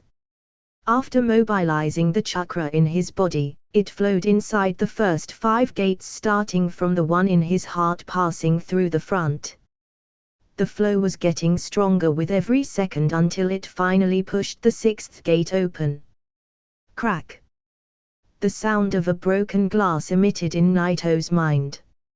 A crack appeared on the barrier of the 6th gate, then spread wide, and finally broke out the gate. The 6th gate of the reverse Hakemon Tonku got finally opened. The opening of 6th gate of the reverse Hakemon Tonku is straightforward, just a simple shock force was more than enough to open it. Moreover, the body didn't take a long time to adapt to this new power. Naito's body has directly adapted to the new power the moment the 6th gate was opened. To open the 6th gate, Naito has raised the gravity to its highest point using the added weight rock technique, until it was no longer effective on him. The perfect sage mode itself is very powerful. It's the reason why Senju Hashirama has become the god of shinobi. The Mokuton release was just a pleasant bonus. Even the healing ability of the perfect sage mode is more significant, although it's not close to Tsunad's technique, the strength of 100 seal, it's still a good self-healing ability. Even if the chest is penetrated and the internal organs are destroyed, it can be quickly healed. Along with such a strong physical strength, Naito could easily withstand the after effects of opening the 6th gate and quickly adapt his body to the new enhancements. The 6th gate got directly linked with the other first 5 gates already. And the perfect sage mode helped with the rapid interconnection and the mutual promotion. Just after a few breaths, Naito's chakra ushered itself to the sky. This time, Naito's chakra has stepped to the level of a super Hokage, along with the perfect sage mode. Perhaps his chakra has even surpassed Senju Hashirama. A human, who managed to surpass a Baijua in terms of chakra amount, is indeed a monster and should be close to the level of gods. 6 gates, 6 shining stars, forming a mysterious path in Naito's body. This is not fantasy, this is real, and visible to any perceptual ninja. Naito's body is near perfect with the opening of the 6th gate. It can be said that Naito has pushed his body to an extreme extent, and it's almost free of flaws. If there's a flaw, it will be the unlocked 7th and 8th gate. However, the path was clear in Naito's mind. Once he opens the 7th gate, his body will surpass the so-called perfection and go even further. That must be the path to reach the 6th path level. It's not that the reverse Hakimon Tonku is much stronger than the original technique. However, Naito didn't only rely on it, he also learned the lightning armor and mastered the third stage, and also reached the second stage of the Sage mode, which made him surpass Guy and Dai. Naito's body is stronger, which makes the reverse Hakimon Tonku naturally better. Finally, Naito slowly opened his eyes after he fully controlled his new powers. This is the power of the sixth gate. Naito whispered, clenched his fist, sensing the new power in his body. It seems that the control of the shock force has also reached its limit. With one punch, he can project his shock force within a range of dozens of miles, and even destroy Konoha with one blow. At the same time, Naito can easily make this horrible attack range infinitely compressed or focus it into a line, or a point. Naito can manipulate the shock force into any form. There's no longer a difference between a punch or a shock wave. Condensed, or extended, a line, or a point, spread in or out, targeting a subject or space, are all shock attacks. Naito wasn't sure if he could break the defense of a complete Susanoo or Senju Hashirama's true several thousand hands before. However, Naito has become confident that if he encounters any of these techniques, they won't be able to resist his shock force. Because after he gathered all of this power together, Naito started to sense space itself. This is something he has never had before. He seemed to break the space before, but in reality, it was just the air disruption and the shock force external shape. Now Naito feels that his all-out punch is capable of breaking the space itself. Because of this, Naito could feel the space texture. Naito could clearly remember when Guy has opened the 8th gate in the original. His last strike was powerful to the extent of distorting the space. It was very intense to the point where it was even apparent to the naked eye. To clarify this feeling, Naito needed to test his new power. He gathered all of his power into one punch and swung it. The silence controlled as his fist fell. The void in front of his eyes suddenly waved with curved marks in it, then in an instant flashed to a mountain in the distance. The silence was still controlling the space, as the ripples seemed to run directly through the mountain, and then continued to go away and disappear into the horizon. Sure enough. Naito smiled, looking at the effect of his punch. That distortion wasn't the effect of a shock wave, but a real spatial warping. Although it wasn't clear as the night guy, it was still a real space distortion with the power of shocking the space. A punch that can break the space.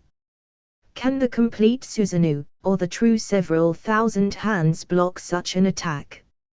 Naito didn't know the answer, but he wanted to give it a try. Unfortunately, Madara is currently in his weakest states, and Hashirama is currently in the afterworld. It will be long before he gets summoned by the Edo Tensei. Naito retracted his fist back and felt a little bit lonely. He felt invincible, and there's nothing left in the world that can face him, but that feeling didn't last long. There's still a lot of enemies left in the world, even if Madara's plan fails, or even if Hashirama doesn't get summoned by the Edo Tensei.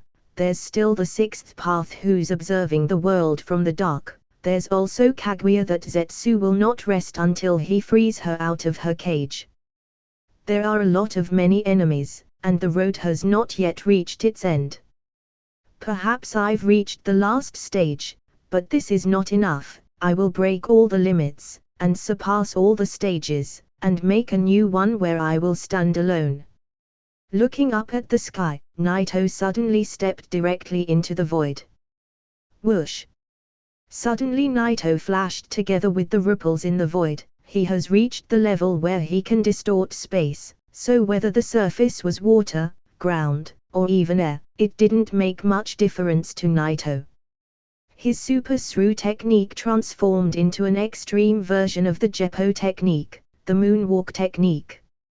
Whether he's moving in the air or on the ground, the variation of the surface doesn't no longer affects Naruto's speed. Just with a step, Naruto flashed in the sky. And just with a few more, Naruto has reached the clouds, overlooking the entire world. Konoha's forces has managed to push the enemies to the edges of the Fire Land. And the Mist Shine Abyss were destroyed and fled back to the Rain Land. Konoha didn't choose to continue the pursuit, they hold their borders, and enhanced their defenses. The Mist was afraid to retake the initiative of attacking, especially with the Sunbi in Konoha's hands.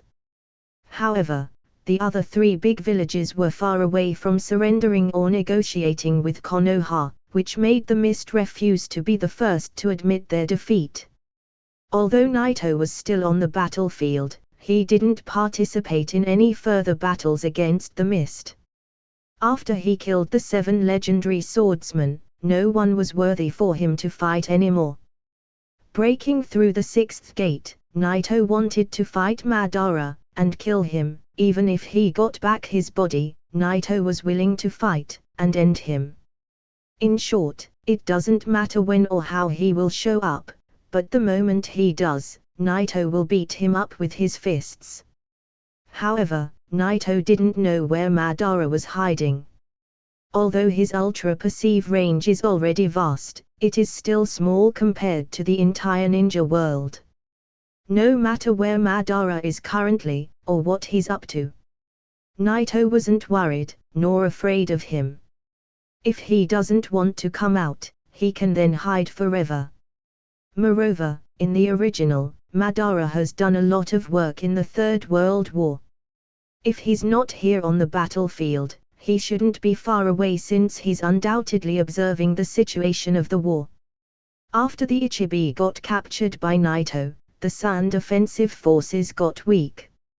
Although the 4th Kazekage himself stepped in the battle, he couldn't suppress Sakumo and his army and got pushed away from the borders of the Fire Land. Only the Rock and the Cloud forces are left in the Fire Land. Orochimaru is the one leading Konoha's armies against the Rock Village. At this point of the timeline, he should have made more researches about the Edo Tensei and studied the soul even further. Naruto stood in the clouds, thinking a little bit while he was looking at the bottom. Naruto was still not interested in the Edo Tensei, but the Orochimaru's soul studies were still needed. Cultivation is like pouring water into a bottle. From the 1st gate to the 6th, Naruto was pouring the water into his body. However, every bottle has a limit, and when it's filled, it will be sealed. It's impossible to pour water into a sealed bottle. So the cultivation in the pure sense has become meaningless to Naruto. What he needed to do is to find a way to break the seal of that bottle. Only by breaking the seal, he can surpass what is called perfection. This perfection is just a barrier for humans. Only by breaking it, Naruto will go even further. Naruto didn't know how to open the 7th gate because his body can no longer be trained any further. If he wants to open that gate, physical strength is not the answer. In this case, there are only 2 aspects left. One is chakra, the other is the soul. Chakra, Naruto knew a simple answer to this one: if he collects all the tailed beasts, and becomes the Juubi's Jinchuriki, he will indeed break that limit, and open the 7th gate. But the Rinnegan is an issue, and the Juubi is no good news. That's the key for summoning Kaguya. Being the Juubi's Jinchuriki is equivalent to turning yourself into a timing bomb. Once he can't suppress Kaguya's consciousness, Kaguya will be able to come out at any time, just like Madara in the original. The path to having a more enormous amount of chakra is tough, so the only is left is the soul. When Naruto finally learned the perfect sage mode, his soul power got directly doubled. However, there's a kind of faint feeling in his heart that his soul is about to reach a new level. Although it's only a feeling, the only answer he got to open the 7th gate is strengthening his soul. The previous enhancement he gained was originally an accident. It was related to the perfect sage mode. Opening the 6th gate of the reverse Hakimon Tonku had nothing to do with it. The enhancement he gained on his soul made Naito's spiritual shock even stronger. Currently, the spiritual shock will make even an elite lose his consciousness. And a Kwasakage will hardly resist it. Only those who have gone into hundreds of battles, and stepped to the highest levels like the Kages will be able to resist Naito's spiritual shock. Unceremoniously, if Naito wants to destroy a village, this technique will be more than enough. Just like Madara in the original, whether it was a meteor or a complete Susanoo, he could easily destroy any village. The strength has reached a certain level where human tactics are completely ineffective. A Kage level is like an ant compared to his strength, and a Super Kage is just a bigger ant. In this case, I will go to Orochimaru and check his new studies. After a long time of deep thinking, Naito looked up to the horizon, then he flashed into the sky. The perfect sage mode and the opening of the 6th gate have enhanced Naito's physical powers to the point where he can no longer feel any exhaustion. He already got a vast amount of chakra, but its recovery speed is what became terrifying. Even with the continuous use of the moonwalk technique, his chakra won't get consumed. Naito didn't call for the Nanabi this time too. He wanted to experience the feeling of running in the sky. Creator's thoughts. Cloud Village. At this moment, in the Raikage's office, a loud sound emitted with the crushing of a table. Damn it. The sand and the mist are completely worthless. They all got destroyed by that damn guy. The situation is getting worse with their failure. The 4th Raikage stood in front of that broken table with an annoyed expression, while several ninjas were standing around looking at each other. They simply didn't dare to speak.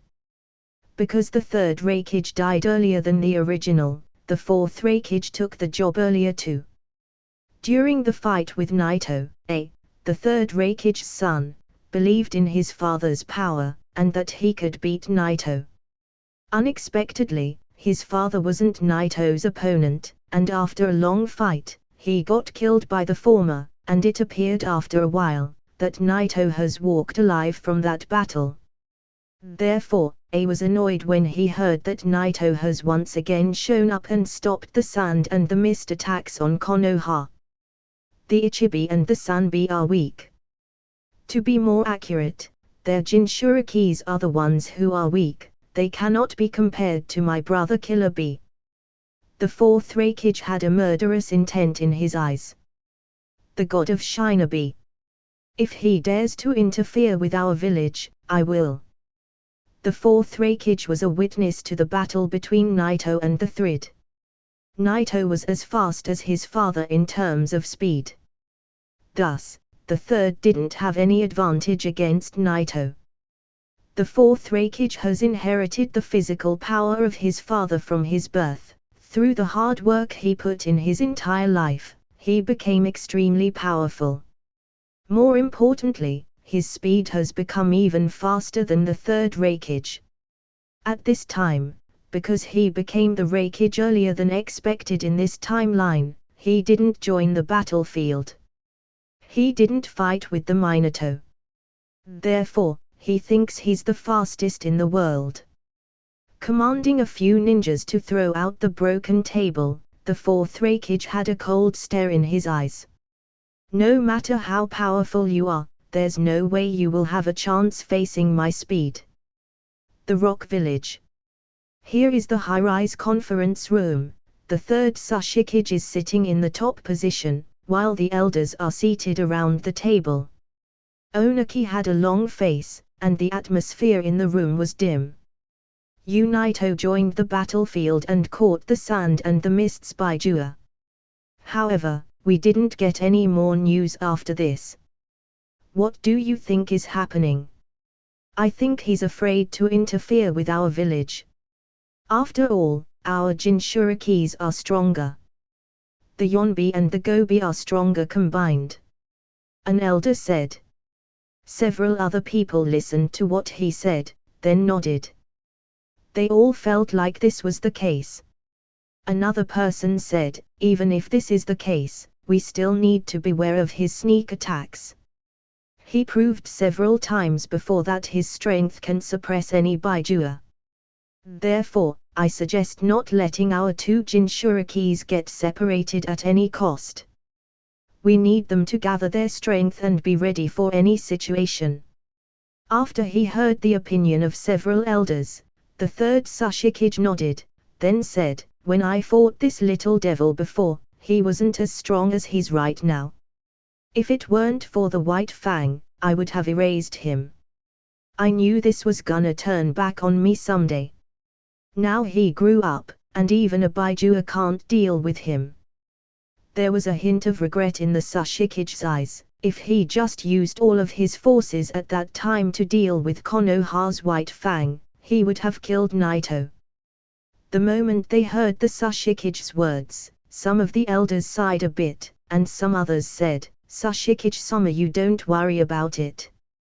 He might be strong, but he's just one person. He can't change the course of an entire war.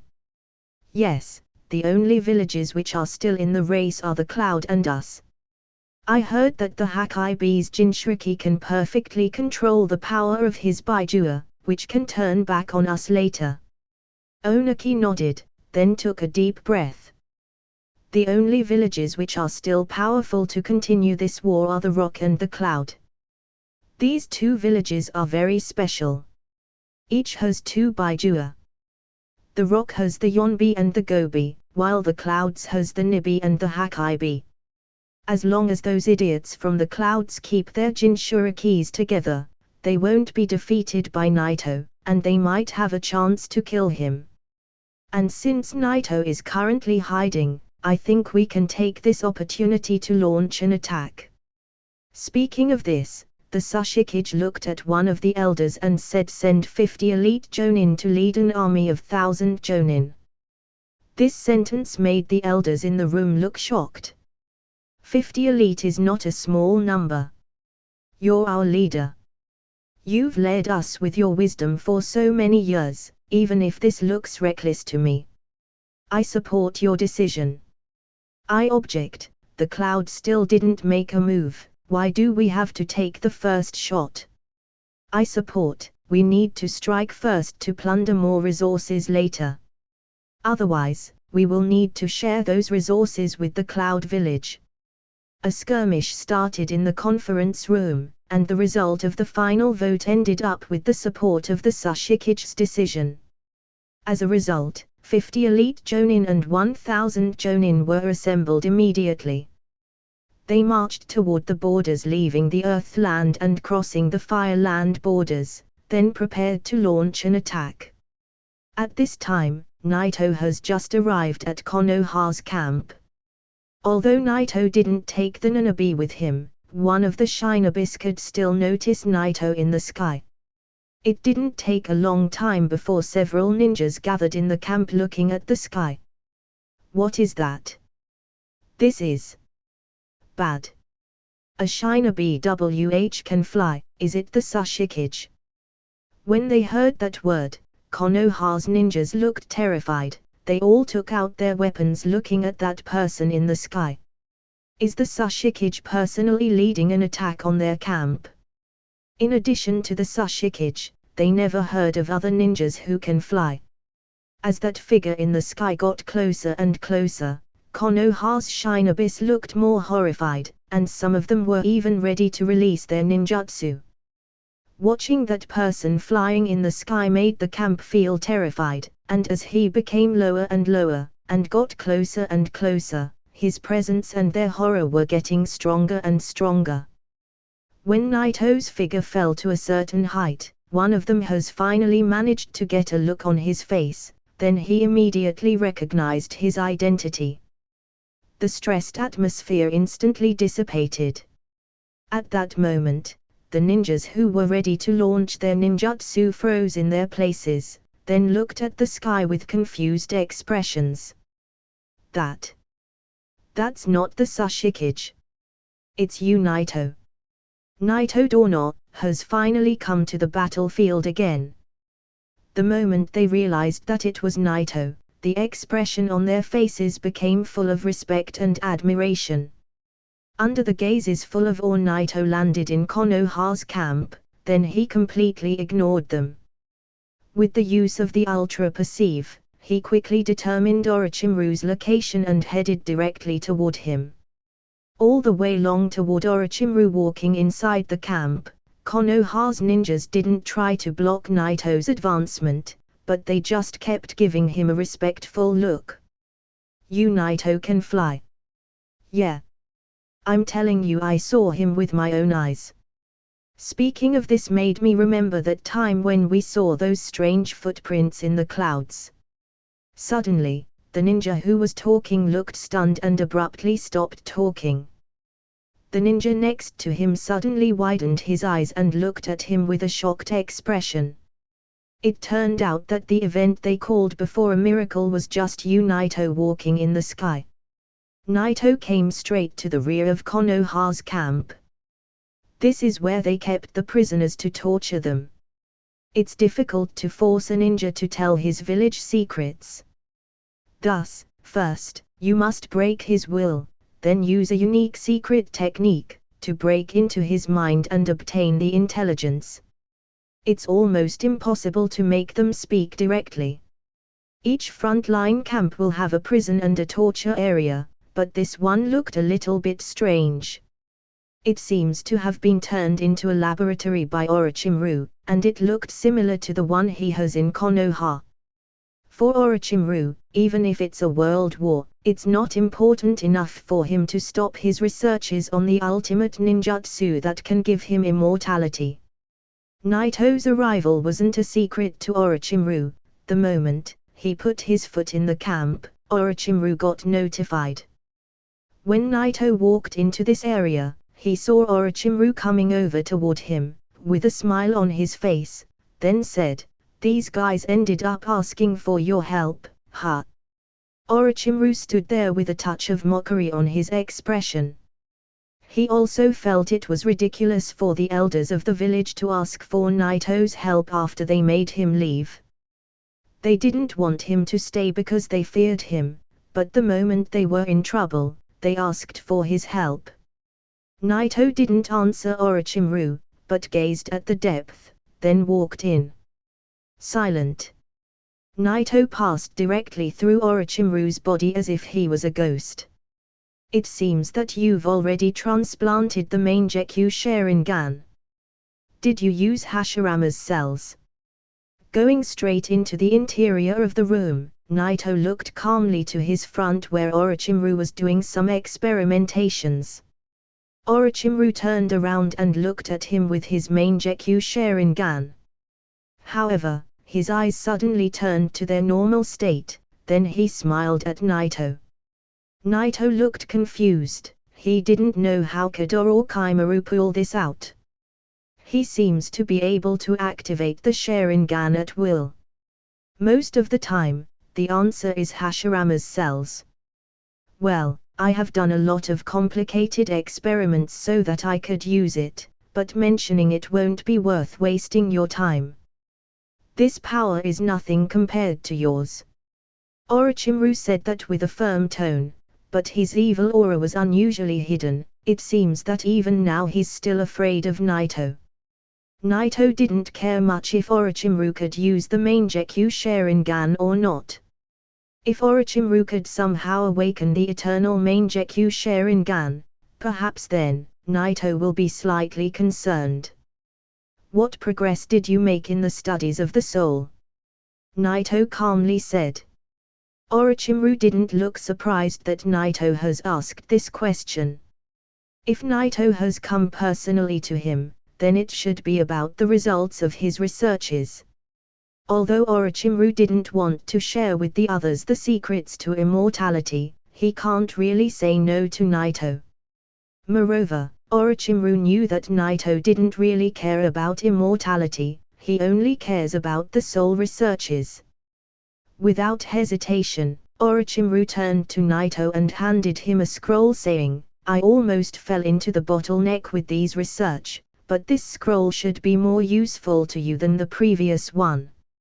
Also I've come to a conclusion. That the body is almost impossible to become eternal, but the chakra and the soul could. Of course, the fate of the weak souls will always be the afterworld. Only with the strong chakra and the right ninjutsu, the soul can be forced to stay in this world, and the answer to that may be the spirit transformation technique." Orochimaru looked very serious. He doesn't really look like that unless he was talking about experiments. Naito took the scroll that Orochimaru has handed him. But, the moment he heard Orochimaru, his eyes flashed thoughtfully. The spirit transformation can really control the soul, but since the chakra of the caster can never be infinite, the soul will never be eternal too. Naito couldn't help but think about Hagoromo, who have been hiding for centuries in the dark observing the world. He has also given up on his body, and still existed purely in the form of chakra and soul. The chakra of the 6 paths is too strong. It should be even stronger than the Baijua. Thus, he could theoretically exist in that form forever. At the same time, the existence of the Baijua itself seems to be related to this. The Baijua doesn't have a physical form.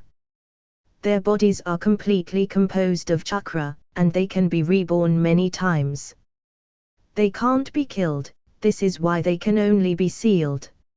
Although the tailed beasts' bodies are composed of chakra, their consciousness is not. The existence of consciousness means the presence of the soul. The existence of the Baijua seems to be a combination of chakra and soul. This should be the reason behind their immortality. The reason why Naito can cause Baijua pain when he attacks them with his shock force means that it doesn't only affect their chakra but their souls too. Naito kept quiet, he didn't talk for a while thinking about this. After he paused a little, Orochimaru continued, "The spiritual transformation technique seems to be related to the existence of the Baijua. Thus, I want to study it. I will need the chakra of one of the Baijua for that, and it will be in exchange for this scroll." Orochimaru looked disappointed. He knew that Naito has already caught the Ichibi and the Sanbi, but he couldn't just ask Konoha to give him these two to study them in such a situation. "We might encounter the Yonbi or the Gobi in the next battle, I want you to get me some of their chakra. Of course, it would be better if you can just catch them and bring them to me." Orochimaru said this while he was observing Naito's expression. He didn't know how the former will react to his request after he had already taken the scroll. "In this case, I will get you both of them in exchange for this scroll." Listening to Orochimaru, Naito took a glance at the scroll, then closed it, and nodded casually. Naito came to this battlefield intending to deal with both of them. Orochimaru's request to study their chakras just happened to be easy. Upon seeing Naito's agreement, Orochimaru felt relieved. Facing Naito has always put him under a lot of pressure. Dealing with a man who has enough power to erase him from existence has always made him lose his calmness.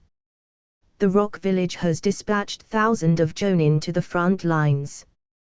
This time a pleasant surprise is gonna be waiting for them on the other side. Orochimaru didn't have the slightest doubt that Naito could efficiently suppress the Yonbi and the Gobi. Others may lack the specific details about the Baijua's rank of power, but Orochimaru wasn't a one. The Yonbi and the Gobi cannot be compared to the Kyuubi, and Naito could easily defeat him, so even if they gathered their powers, they wouldn't be an opponent to Naito. However, what Orochimaru didn't expect was Naito's next question. "Why do we wait for them to attack?" This sentence left Orochimaru stunned in his place, while the former headed toward the outside immediately after he finished his sentence. At that time, Orochimaru has finally realized the benefits of this idea. If he wants to successfully capture both of them, then ambushing them in the camp when they are not prepared is the best way. Indeed, it's a great idea. With Naito's power, there's no need to wait for the rock village to attack, and there's no need even for Konoha's forces to join him. Naito is enough. It's a pity that I won't witness such a battle, but it's better if I prepare myself, it won't take long. Looking at Naito's back, Orochimaru took a deep breath, but still, he couldn't calm down for a long time. He was feeling this way from the moment he looked at Naito using his Mangekyou Sharingan. Naito had 6 shining stars in his body, the chakra was violently flowing between them like a river. The amount of his chakra was vast enough to make Orochimaru feel terrified. However, this wasn't all. Naito's cells felt very similar to the ones he studied from Hashirama's body. He has become even more horrifying. His chakra is currently more horrifying than the Ichibi. His body feels as strong as the first Hokage. Unfortunately, I can't study his body. Orochimaru sighed. The former is as pragmatic as ever, he was just happy that he can still do some trades with Naito. Asking Naito for the Yonbi chakra to study is one thing, but studying Naito's body is another. He may not be able to do that unless he dies. Because Orochimaru was confident that the moment he asks Naito's that, the next he will be a dead person. As Orochimaru estimated, after leaving the laboratory, Naito went directly to the rock camp. For other ninjas, it will seem like entering the tiger cave. For Naito, it's like crushing the ants with the bottom of your foot. Naito wasn't ready to waste any more time. Moreover, he was eager to try his new powers. Currently, there are 2 tailed beasts located in the rock camp, and sure they are the best option for him to do just that. The tailed beasts are no longer a problem to Naito, they are only useful for practice and testing new abilities. The location of the rock camp is actually in the middle of the Fire Land. Each time they advance, it takes them time to control the surrounding area, and plunder the resources. Now the rock has almost adjusted, waiting for the 50 elites who have been sent by the rock village. With the arrival of the troops, they will immediately launch an attack on Konoha. Naito flew to the rock camp overlooking the entire area. Under the Ultra Perceive, everything in the camp was clear to Naito. In an instant, Naito determined the location of the 2 Jinchuriki. Of course, Naito was also exposed in the sky, but he didn't care much about hiding himself, because the moment he found these 2, he rushed directly toward them. This time, it's necessary to grasp the Yonbi and the Gobi. There's no need to hide because even if they could detect his presence, no one could stop him. With the fall of Naito from the sky, several rock shinobis saw him and exclaimed, "Someone is flying in the sky. Who can fly in the sky? Could it be our Sashikage? It should be, no one can fly in the sky except for our Sashikage." With such excitement, all of them looked to the sky with expressions full of awe and respect. However, as the figure in the sky became clearer and cleared, they could see that figure wearing a white robe. The Sashikage doesn't have one, something is wrong. Not good. It's not the Sashikage. Who in the world can fly in the sky beside the Sashikage? Wait, he looks familiar, this is. The moment they saw his face, the horror in their eyes became greater, especially those who survived World War II, they looked stunned. It's him. It's him. The god of Shinobi Naito. He came here, what do we do? Countless of them were shocked and in disbelief. Those who picked up their weapons and wanted to attack the intruder, now that they recognized it was Naito, were trembling in fear. Some of them have even wanted to throw their weapons and run away. Finally, Naito landed in the camp to find the rock frontline commander staring at him with murderous intent. Now that you're here, what do you want? If it were anyone else who dared to go so far and break into their camp, he would have already rushed to kill him. However, this was you, Naito. In the Second World War, he single-handedly broke the Rock's most powerful defensive ninjutsu and killed thousands of ninjas. He also killed both the third Kazekage and the second Raikage, and even caught the Ichibi and the Sanbi. Facing a man like you, Naito will put pressure on anyone in this world. Although he didn't reveal any killing intent up to this moment, the fact that he's here has already made everyone terrified. I'm gonna catch the Yonbi and the Gobi. Naito didn't even check the numbers of the rock shinobi around him, but he faintly responded with a light tone, as if he was talking about picking some groceries on the way back home. This sentence made everyone awkwardly quiet. Not a single one could believe what he just heard as they were looking at each other. This person has just broken into their camp, asking to catch their most powerful weapon. Is this guy crazy? Does he think this is a store where the Yonbi and the Gobi are for sale?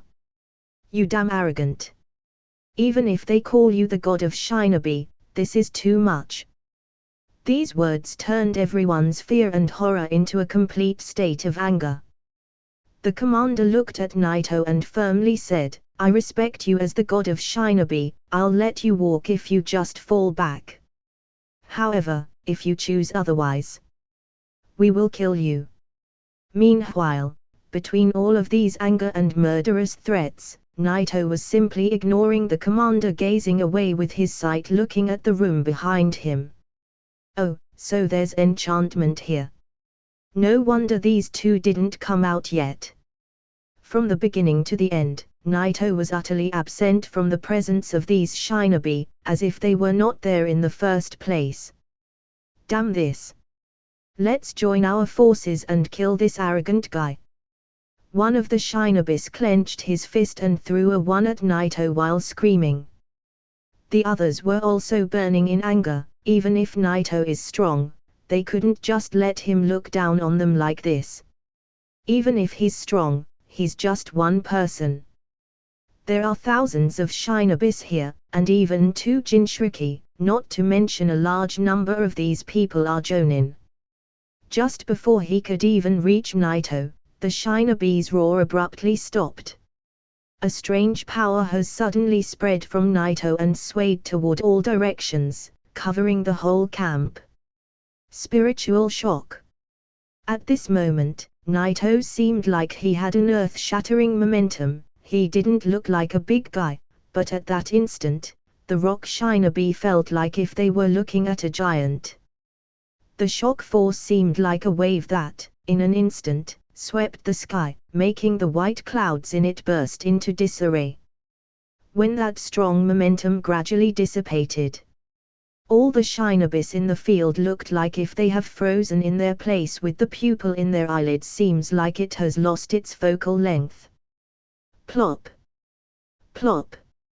From his left to his right, whether it was a chunin, a jonin, or an elite, all without exception, directly lost consciousness and fell to the ground. It felt like cutting wheat. They fall like a series of dominoes in the entire camp. Thousands of rock shinobis got defeated just from one move. Barely being able to stand and be awake, the Kwasakage and the Kage-level powerhouses stood there stunned and shocked, with the back of their clothes soaked in a cold sweat. It was terrifying to the extreme.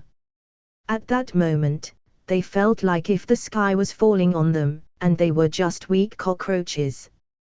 Even the Kage-level shinobis felt the same way. Perhaps there was a time in their life when they felt this way facing a stronger opponent, but the moment they reached that level, they have never felt so powerless. Even if they fought against an actual Kage, they wouldn't feel such pressure, and they won't be so powerless, and still, they will manage to fight back. However, at this moment, facing Naito, it was evident. If he chooses to kill them, they won't have the power to resist at all. The gap is almost like the distance between heaven and earth. This is not the level of a demigod. Even if they were facing Hanzo, they wouldn't experience such horror. This man has already surpassed the demigods. With trembling bodies and shaky legs, these ninjas looked around at the Shinobi, who has fallen on the ground, cursing their luck that they were still standing. This kind of power can even stop the war on its own. Naito is not a half-faked god, but a god that compared in terms of strength to Senju Hashirama. Naito stood quietly in the field, ignoring the pathetic gazes and the weak spirits in front of him. Even those who managed to keep on standing weren't worth his attention. His whole focus from the beginning was on that building behind, because, inside it, the Yonbi and the Gobi's Jinchuriki were hiding.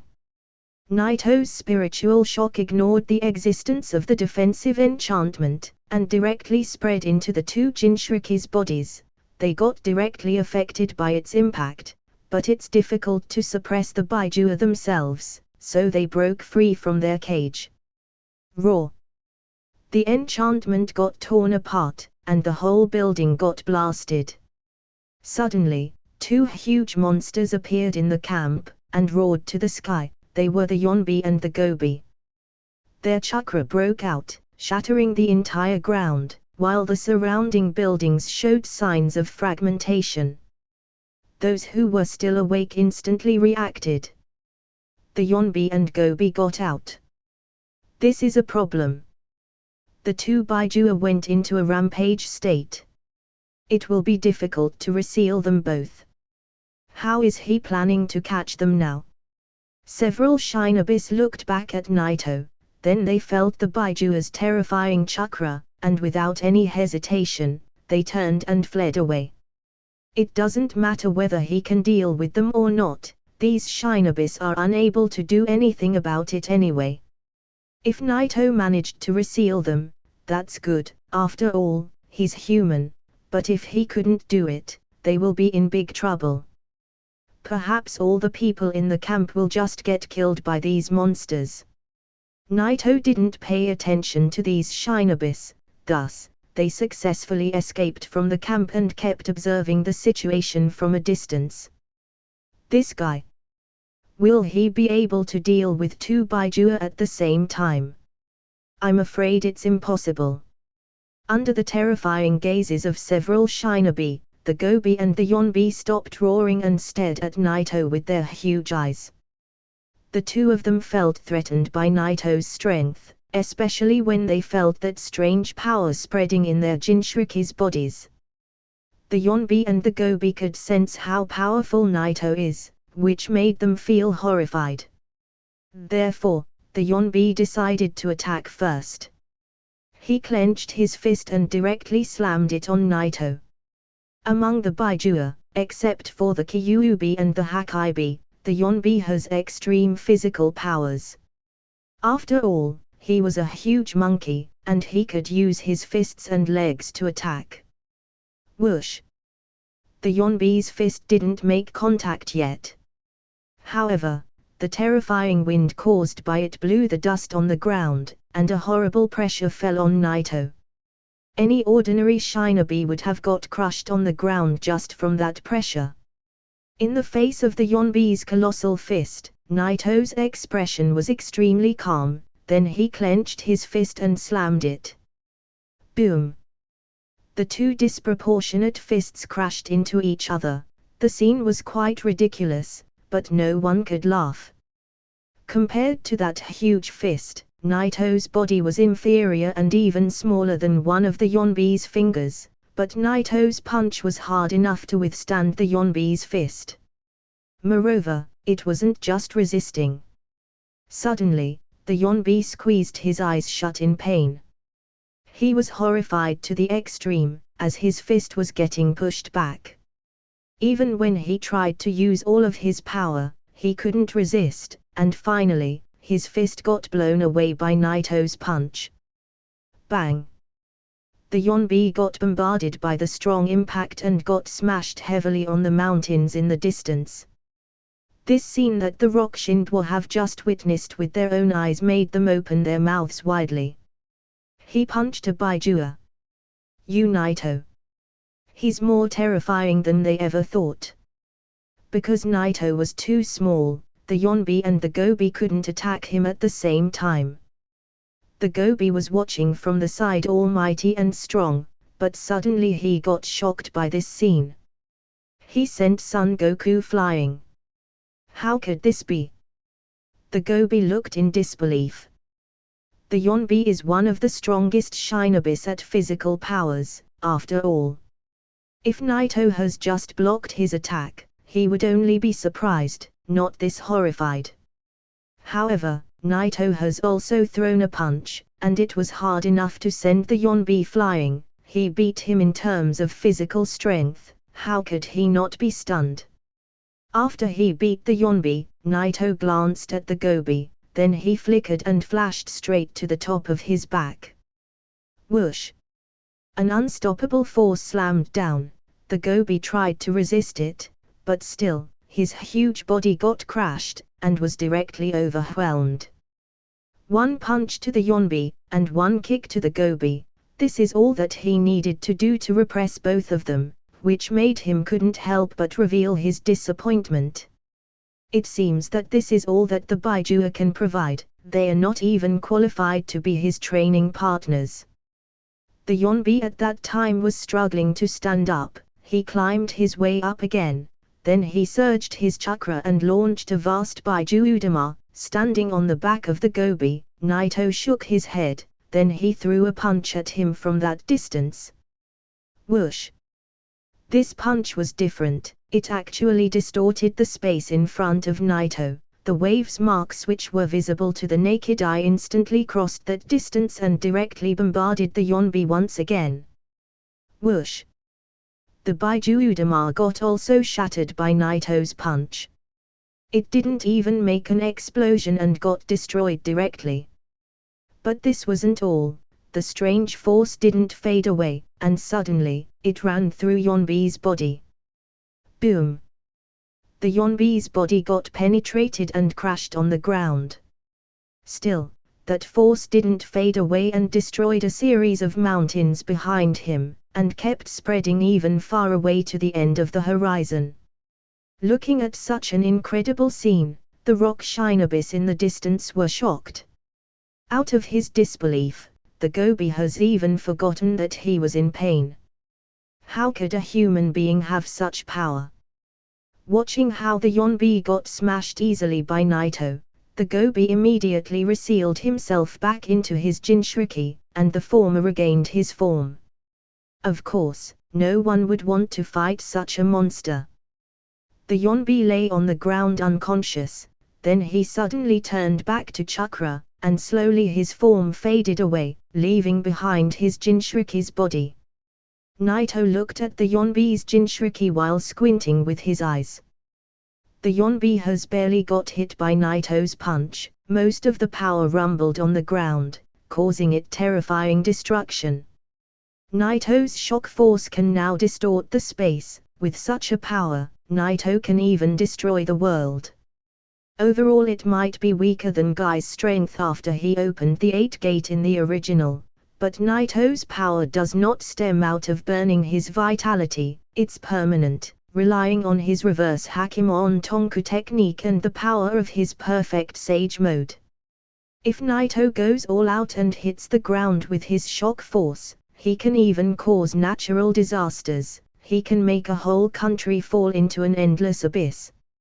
After shaking his head, Naito forgot all about the damage he caused the place, and took the 2 Jinchuriki and flashed to the sky, leaving behind those rock shinobi. It took them a long time before they could calm themselves down. The shock in the shinobi's heart was strong, and the amount of regret and usefulness they felt after that was even greater. They were the elites of their villages, and even one of the strongest in the world. Only a few people were ranked above them. Even so, when they faced Naito, the gap was still more significant than ever. They weren't qualified to even put a fight. After suppressing the Yonbi and Gobi, Naito directly took their two Jinchuriki back to Konoha's camp and threw them to Orochimaru. The news spread fast this time. Everyone heard about how Naito has entered the enemy's territory and grabbed their Jinchuriki back like chickens, which caused big chaos. Naturally, this news reached the Rock Village first. The Sashikage was stunned. Naito is strong, but there should be a limit. This has become more and more like a myth. Sashikage couldn't help but sigh deeply, showing endless bitterness. He has always been hard to deal with. But this time, I feel that this little devil has become more like Uchiha Madara. Oniki has fought once against Madara, and the gap at that time was huge. The second Sashikage Mua, who was with him, seemed like an ant compared to Madara.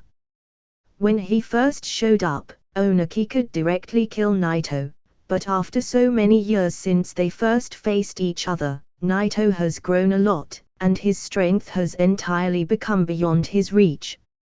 In his view, Oniki felt that this power display is almost the same as Madara before. But Madara had a rival from his same generation who kept the balance in the world, Senju Hashirama, but no one is at the same level as Naito now. None of the ninjas in Naito's era can stand side by side with him. This is Naito's era. Fortunately, the relationship between Naito and Konoha is not as strong as before. He's not completely on their side. Otherwise, this war wouldn't have started in the first place. The Sashikage's face was full of sorrow. He didn't know what to do next. This was an excellent opportunity for his village to raise, and he wasn't willing to give up yet. But if Naito keeps on standing on Konoha's side, there's no possibility of victory for them in this war. In the end, Oniki couldn't do anything but hold his movements and see how the cloud will react. The Rock began to deal with the situation, but the chaos in the Shinobi world didn't calm down and became more intense. Many people simply couldn't believe the news. It was just too much. Naito caught the Ichibi and the Sanbi first, then they even heard he killed the 7 legendary swordsmen. When they first got this news they barely believed it. But for one person to enter an enemy camp and then easily catch the Yonbi and the Gobi is just impossible. This is more like a myth. Some people have even doubted the whole thing and accused the Rock and Konoha of conspiracy. The fourth Raikage was more annoyed when he thought about this since he needs now to deal with both Konoha and that old man Oniki. However, he didn't pay much attention to these theories. Even if Konoha and the Rock have secretly made this deal, he wasn't afraid of the Rock Village. Even if they joined their forces with Konoha, the mist and the sands are still part of this game. As long as they can keep some of the enemy's forces busy, he's not afraid of fighting both sides. The cloud still has the upper hand in the front line, this is why he wasn't willing to stop the attack. However, he was still cautious and decided to participate in the battle personally. If Naito dares to come to the battlefield, he will kill him with his own hands. Konoha frontline camp. After he handed the Yonbi and the Gobi's Jinchuriki to Orochimaru for research, Naito didn't go directly to the battlefield, but he temporarily stayed in this camp to study the scroll that Orochimaru has given him. Orochimaru's studies on the soul have cough in a bottleneck. Although this information was much deeper than the previous one, they didn't hit the essence. He still didn't completely understand the mystery of the soul. After he carefully read the information recorded in this scroll, it can be said that Naito wasn't disappointed, but somehow unsatisfied. Because this way, he will never reach the 3rd stage of the soul. If you want to develop a technique, you must first have a complete understanding of that technique, as well as the chakra nature flow needed to cast it. This way, you can develop that ninjutsu.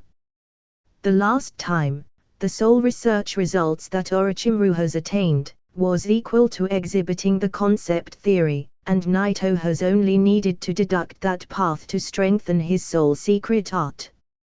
But the research he got now from Orochimaru is only slightly advanced based on the previous one. No matter what is the concept or the theory, the standard of qualitative change is still not achieved. It's tough to develop the soul secret art relying on the information in this scroll. After little experiments, Naito encountered great difficulty and went back to find Orochimaru. Walking through the camp, Konoha's shinobi showed incomparable respect and bowed to Naito. Naito went alone to the enemy's territory, which made the shinobi in the camp feel embarrassed when they got the news. In addition to the shock they felt, they also admired the hard work that Naito has put for Konoha. Soon once again came to Orochimaru's lab, which he rarely leaves except to participate in the battlefield. The atmosphere around this place was extremely gloomy. Under normal circumstances, no one would like to enter such a place, but they needed to because Orochimaru has also changed it a command room. This gloomy atmosphere didn't affect Naito. He directly entered the building and came to Orochimaru's lab. However, before he reaches the door, he saw a girl who was a few years younger carrying some things, coming out from the room. The moment she saw him, she panicked, then she instantly recognized his identity, and couldn't help but exclaim. You Naito. Everyone in Konoha respected and admired Naito, and this girl wasn't any different. Seeing Naito so suddenly in front of her, made her heartbeats race quickly, and out of her shock, the things that she was carrying fell off. Not good. This happened so suddenly, yet she quickly wanted to catch those things, but the more she was panic, the more chaos. This time she didn't only exclaim weirdly, but she also was about to break some bottles and cans on the ground. Noticing these bottles and jars in the air made Naito's brows raise, then he flashed several times and put all of these lab materials back on the plate that the girl was holding. Originally, the girl was looking at the ground with a pale face waiting for the bottles to hit the ground, but she got more surprised when she found out that they got back on the plate. Thank you. Thank you, Naito. The girl didn't expect Naito to help her, and she was somewhat flattered by that. She greeted him with a lovely blush on her cheeks. Naito looked at her strangely. From the first moment he saw her coming out of the lab, he felt that she was somehow familiar, so he asked casually. You're Mitarashi Anko, right? Hearing Naito saying her name made her surprised. She never expected a high-ranked shinobi like Naito to know her name. That would let her heart pounce and jump even by the thought of it. Which made her unable to respond. She was Orochimaru's disciple, and also his assistant.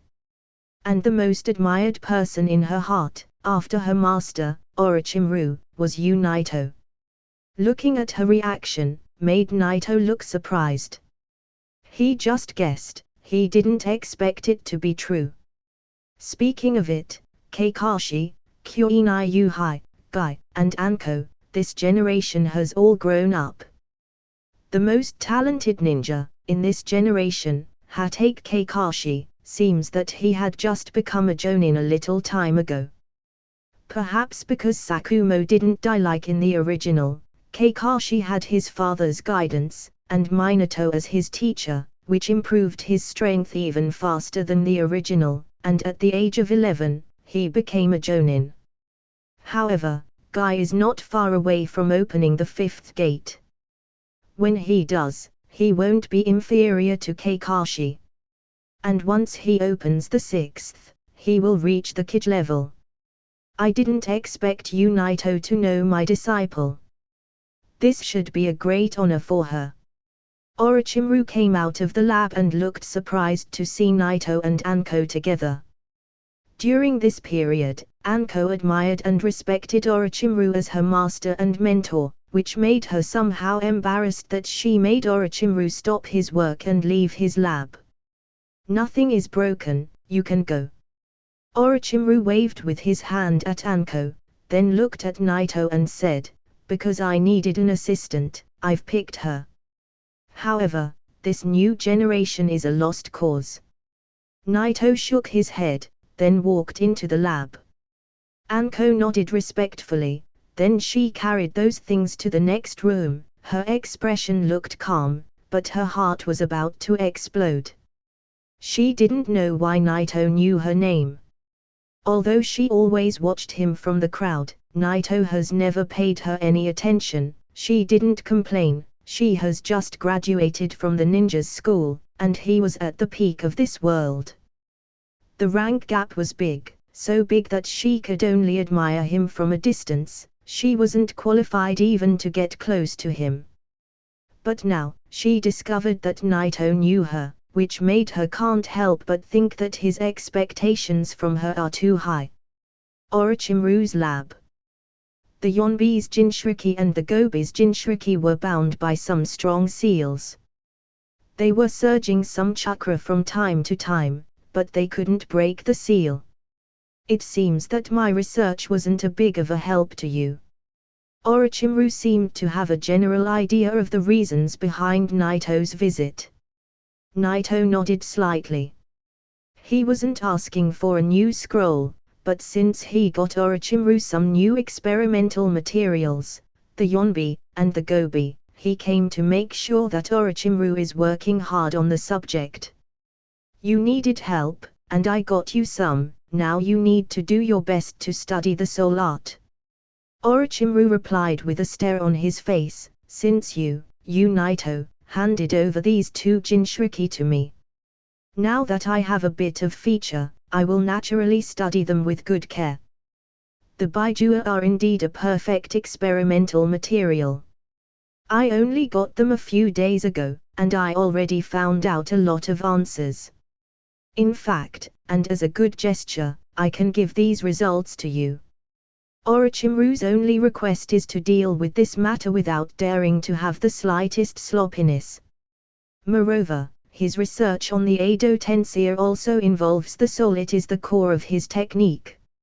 Hearing how Orochimaru was dealing with matter carefully, made Naito admire his talent even more. Compared to the three Sannin, he had the most exceptional talent and a bigger thirst for researches than Tsunade. I'll wait. Naito replied calmly, then he turned and left. He wasn't in a hurry to know what Orochimaru had cracked in these few days. Things that have been discovered in just a few days are not perfect. This subject can't have the slightest sloppiness or carelessness. Naito's attitude was as serious as Orochimaru's. There will be results soon. Orochimaru said with an evil smile on his face as he watched Naito leave. That's it for this video, guy. Hope you like the video. Like, share and subscribe the channel. Also tell me your recommendations in the comment section down below. Thanks for watching.